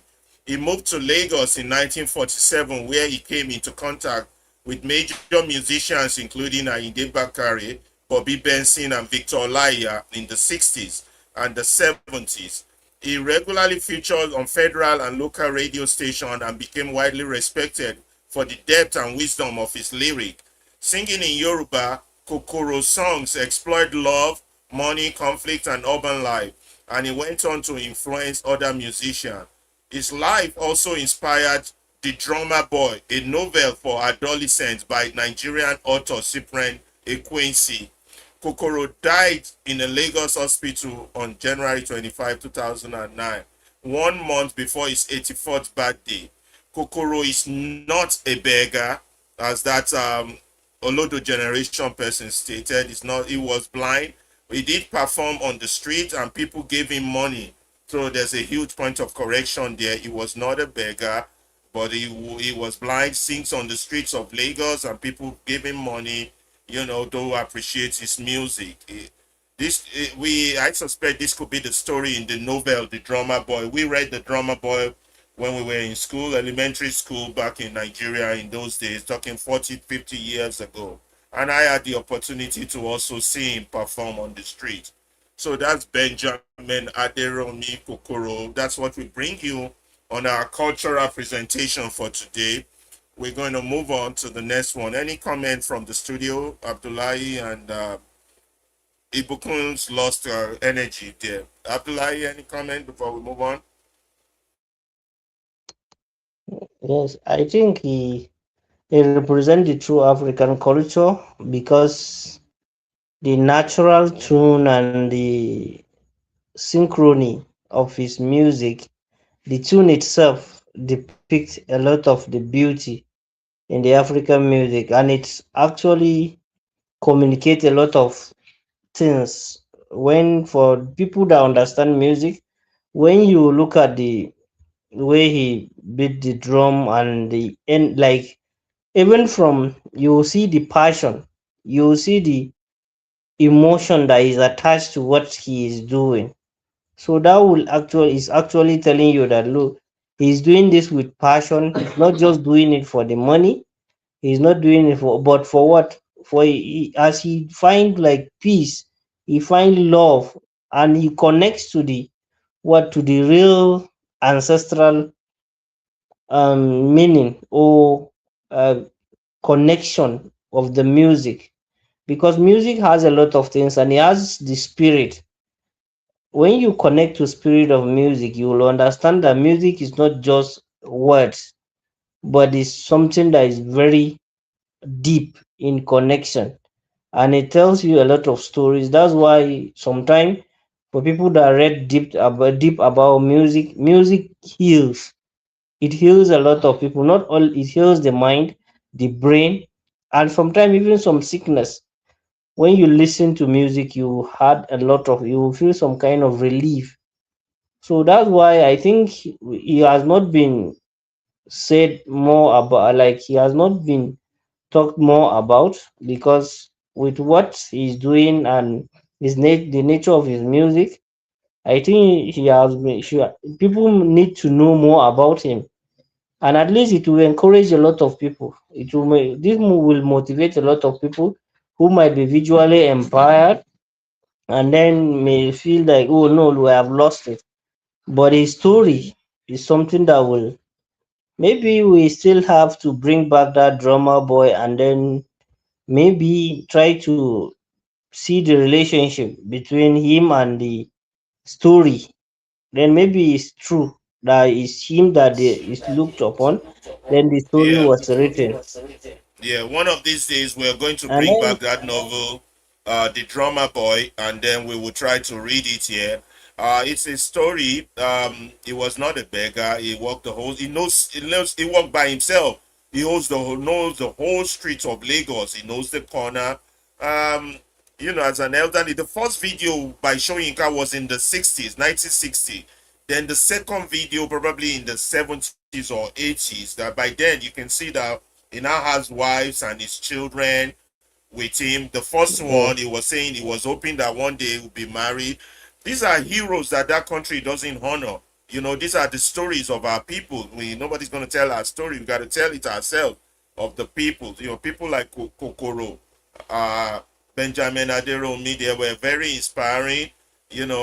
My grandmother knows, used to talk about him. It just bring back nostalgia to have such kind of stories. Anyway, can we still do one more article? Bukin's not here to help us. Would we be able to make it?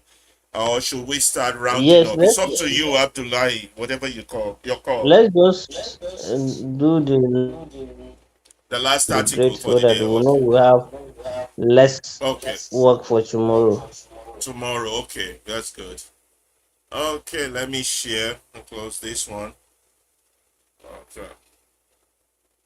And we lost the audio X because the lack of power from Nigeria. Boko lost that one. That's not good, but it's okay. So I'm going to read very fast, and then when you do the summary also, you're going to be pretty fast about it, so we can just round up. You understand? Yes, no problem. Yeah, I'm going to be real fast. I think it's similar to the first one. I think the last one was talking about the people, and this one probably focusing on the leaders, right? The first one we did. I'm not sure, but I'll Yes, read the it real first one is, fast. About the people, right? Not, yes, Okay. The hypocrites of power when loyalty to government becomes contempt for victims, by Sadia Adebisi Hassan. There is a special class of Nigerians more dangerous than open apologies for terror. Wow. They wear the badge of progressivism. They parade as enlightened, strategic, sophisticated. In reality, they are moral contortionists. People whose only ideology is proximity to power. For months, these same voices did three things with reckless consistency: mock Donald Trump, ridicule Christians crying about killings, and deny the existence of targeted violence, calling it propaganda, hysteria, or low IQ lamentation. When the US expanded visa ban and suspended green cards, they cheered. When victims spoke, they sneered. When Christians cried, they joked, Nigerian force. When you're crying, your eye is open. Low IQ, missionaries preparing invasion. Noise on Christian genocide has died down. That was their language. That was their character on display. Then the bombs dropped and the marks slipped. The moment US strikes hit ISIS hideout in Sokoto and Kwara, something remarkable happened. The mockery stopped. The sarcasm vanished. The jokes evaporated. Suddenly, the same people who spent months insulting uh, uh, Trump and Christian found a new voice. Now it's US Nigeria collaboration. Now it was intelligence sharing. Now it was strategic partnership. No apology, no reflection, no shame, just a sudden ideological U-turn. executed with the grace of people who believe memory does not exist. This is not evolution, this is hypocrisy. You cannot spend months downplaying terror. It looks like this guy is describing the APC people here. Right, Abdullahi? I don't know. I didn't read this. Yes. Because they're the ones who do this. Downplaying terror, mocking victims, insulting foreign allies, dismissing cries of general, and then overnight take credit for the same action you ridicule. This is not patriotism. That is not strategy. That is moral bankruptcy. The most disgusting part, kicking the victim, what makes this hypocrisy unforgivable. It is not just a flip-flop. It is who they targeted. They didn't insult terrorists. They insulted the victims. They told grieving communities, you are exaggerating. You are being used. You're lying. Your pain is politics. They laughed while people buried their dead. Then when force was finally applied to the very terrorists they denied existed, they rushed to sanitize themselves. You do not get to rewrite history that easily. Anti-people are pro-power. These people are not defenders of the state. They are defenders of optics. They will support anything, absolutely anything, so long as it makes the presidency look good. Shield power from criticism, invalidate citizens' pain, even if it means gaslighting victims, normalizing terror, mocking faith, abandoning basic decency. They are worse than open defenders of criminals, because at least criminal defenders are honest about where they stand. These ones hide behind slogans while standing on the necks of ordinary Nigerians. You have no moral high ground. Let it be said clearly without apology. You have no justification to mock those who defend terrorists when you defended denial, defended silence, defended mock, defended indifference. You are birds of the same feather. One side just wear better grammar. History does not forget flip-floppers. In serious country, public intellectuals are judged by consistency under pressure. France terror sympathizers were isolated. UK denialists were exposed. Israel security debate is brutal but honest. Indian hypocrisy on terror is politically fatal. Only in Nigeria do people believe shouting government force absorb cruelty. It doesn't. You insulted Trump when he spoke. You mocked Christians when they cried. You cheered visa ban when Nigerians suffered. You denied terror when blood was still wet. Now bombs fall and you clap from the sideline, pretending you were always on the right side of history. You're not. You're not progressive. You're not patriotic. You're not strategic. You're directionless defenders of power. And Nigeria will pay a price for surrounding leadership with people who fear the truth more than terror. History is watching, and this time the screenshots are permanent. Bola Tinubu, beware those whose loyalty bends with convenience. They serve optics, not the people, and their counsel costs the nation dearly. Well, I think this is talking about Agbadorian. I don't even know if we should do the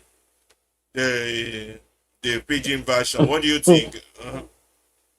Yes, I think because the message is very clear, and then he point out directly to the people that is addressing. What I think it has addressed them directly. We don't need to do. What do you think? Let me ask you first. What do you think? Should we do this? I don't think we should though. I think let's just give it a small rundown.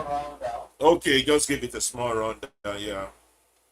Yes. Because this is talking about all these APC apologies on Twitter. You know.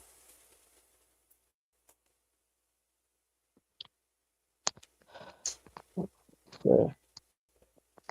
Okay, let's see. I'm trying to move it a little bit to the side. Is it working? Okay, hypocrites of power in Nigeria.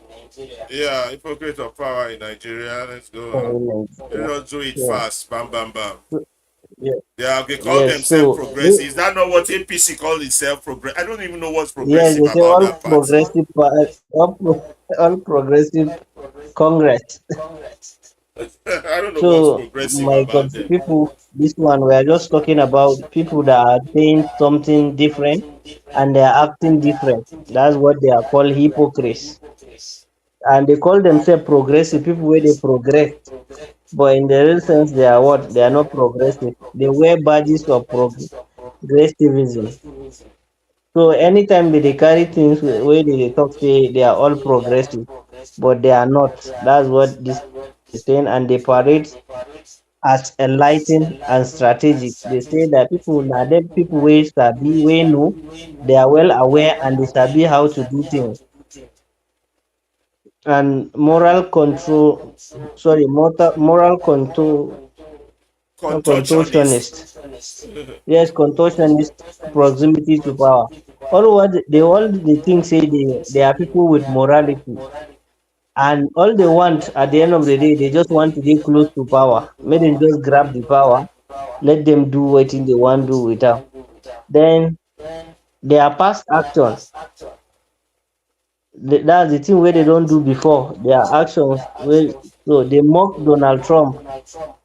They use American president do talk wetin they want talk, and then they ridicule Christian victims.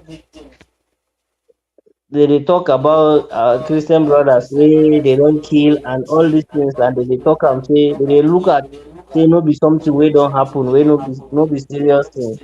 They just dey talk anyhow. They cause confusion. Then deny targeted violence.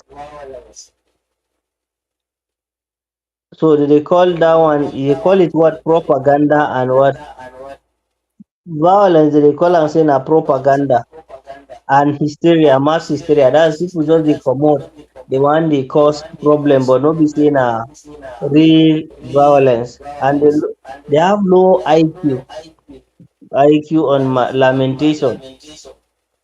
Their brain no dey function well. They just anytime wey people talk about it, they will say na people just dey complain on top things wey no suppose dey. I just jumped a Then little they bit. okay, so not evolution but hypocrisy. So no be say they dey evolve, no be say they dey progress, no be say they dey develop, but they are just hypocrites. They know no be wetin they dey talk, no be wetin they dey do. They dey talk say they be progressive, but they no be. They dey downplay terrorism. People wey dey kill anyhow, they dey downplay their matter. People dem dey talk say people they no kill the numbers, they dey reduce am, and they no dey allow media to report the actual thing wey dey happen. They are mocking victims instead of make dem help big victims get justice. They no dey help them. They dey mock them. They dey use them play. They go say government no pay money, government this thing happen, this thing. Then they insult allies and the dismissing crisis. They insult people where they dey close to them. All those people where they dey the same categories, they insult them and they dismiss crisis. Problem where they happen, they know the gree say they accept am. No be crisis again. Then overnight ideological U-turn. One day like this, they go sudden one time like this, they go just they say they go this way, then sometimes they go come back this way. Between even within their government, now the same progressive people wey they call themselves. So at the end of the day, they go turn this policy this way, then later they go come back, taking credit for what ridicule actions. They accept things wey na ridicule. They just dey mock people. They just dey look down on people. Anything wey dey ridicule people, na im they take action for. So disgusting pack kick victim. The disgusting pack is what the thing where they irritate, where they make people, people no like her is what they are kicking victim. They use their leg or their hand, they kick the victim. Then target victims, not terrorists. People wey na dem dey think dey affect, na dem dey suffer, but na dem still dey talk, dey what, dey look dem as na the bad people be that, but dey celebrate and dine with the. They say all this one you dey talk about all these terrorists wey they don arrest. Sometimes they will say they do amnesty, they do rehabilitation for terrorists. All these things no good. The victims they allow them to dey IDP for long period of time. Then told grieving communities. They tell grieving communities, those people where they don't suffer, you are being used and you are planning politics. They tell them say Now people, anytime where people go meet them, they go tell them say that they use them cash out, and they want use them. Politicians want use them, and people want use them. They tell them instead of them, no be you allow them to come there, but they complain say people they use them, they use them do politics, they talk am. Instead of them finding solution, they blame the people say na them they allow themselves they do this thing. Then they laugh while people bury laugh. You go see them if they meet, they go they laugh anyhow. They meet with their friends, and where they meet, they go they laugh while the people are being killed every day. They kill people for villages, for farm, for different part of the country. They kill them, but they still do. Then this one is supporting anything to making presidency look good. They make the president look like say wetin they do or wetin the government they do now good thing. Then shell power from criticism. They allow anybody wey want criticize the government wey they go talk to this thing wey the government they do no be good thing or no be wetin you suppose do. Then invalidate citizen pain. Then they talk about poverty. You will see all the report where they come out, but still they talk say what they say no be true. People still dey enjoy. They give them money, they give stipend, they give intervention in different aspects. Then means gaslighting, normalizing terror, mocking faith. They gaslight people. Anything where people talk, if you talk better thing, they will come against you. They will come say they want fight you, and killing of people they will say no be today e start na e dey do am for e dey happen for every part of the world. This country, see how this country dey suffer. And then people they go talk say this one na this person. They go use some agents, they make some religion or make some people look less important. They go say na these people they kill na, no worry, all these things. Then no moral high ground, they no get morality at all. Defend denial, silence, and mockery and indifference. The defense people where they know they defend denial. Government go talk say no be them they responsible. And some people where even commit crime, they go still talk say nah them do something, but they go say they still defend that thing. And then they what? They allow silence. They keep quiet. They will mockery go still they happen. Some people go they mock some people, and the government too go they mock victims. And then indifference. People where they whether it happen, it no happen. As far as you no touch me, now so we go just dey. So the government just dey. Now so all these progressive people where they call themselves progressive, them birds of the same feather. They are just based on the same feathers with those terrorism and terrorists. And then they are also what? All of them, they are in the same class. Both the terrorists and the people where they ruin the system, they are all the same. It's not this one sabi speak big grammar while the other ones no sabi. Then warning to leadership. This one are warning to the leaders of the country. Loyalty bend with convenience. So loyalty they stay when there is what convenience. When people go fee stay and the thing go fee, they go fee adopt and they go fee keep up. Then tap optics, not people. They serve optics. They no be say they serve the people. They serve themselves. They just dey serve other people and other places. No be the people they serve. So it's a warning. Make them better start serving the people. Then counsel costs the nation daily. There are things the way they behave, the extravagant life, the way they live for other people, they carry the money go somewhere. Is what is destroying the country. It's costing the nation very high amount of money. So they should be what? They should be cautious. They are destroying the country. Their actions and inactions is destroying the country. Then fear truth more than terror. When the truth come out, that time they should fear when the truth go come out, because it's more than terror. Because they say the truth is bitter and very powerful. So the leaders Okay, should know when the truth comes out. thank you so much, They Abdullahi. Let's. I think we've been out here for almost almost 3.5 hours. So let's start rounding up. Let's thank our people on all the platform and give a quick shout out to them, and then I'll give you the microphone. You say the final goodbye, and we're out of here. This is the Movement Radio. We want to thank you for spending your time with us this Saturday to join us wherever you may be in any parts of the world. We thank you for joining us. If you're on Facebook, joining us on Facebook, we say thank you to you. I can't see the names of the list of the people, but we are saying thank you. And if you're on YouTube, on our 2 YouTube pages, we're saying thank you for joining us. We can always watch this back. If you join us in the middle, it's recorded.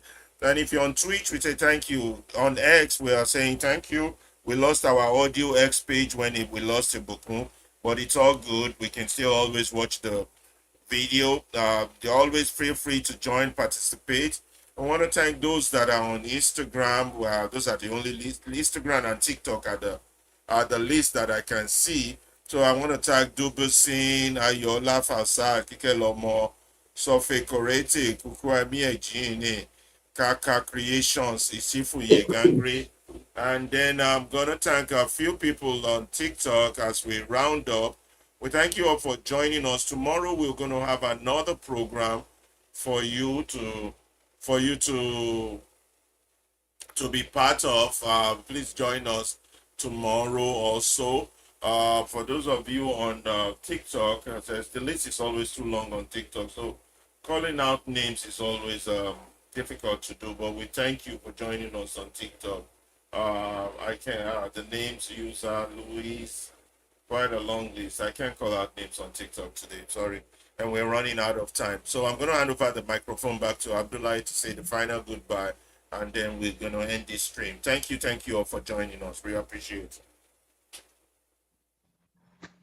Thank you, each and every one of you across all the social media platforms, be it TikTok, Instagram, YouTube, Facebook, and X visual. And sorry for those that are in our X audio.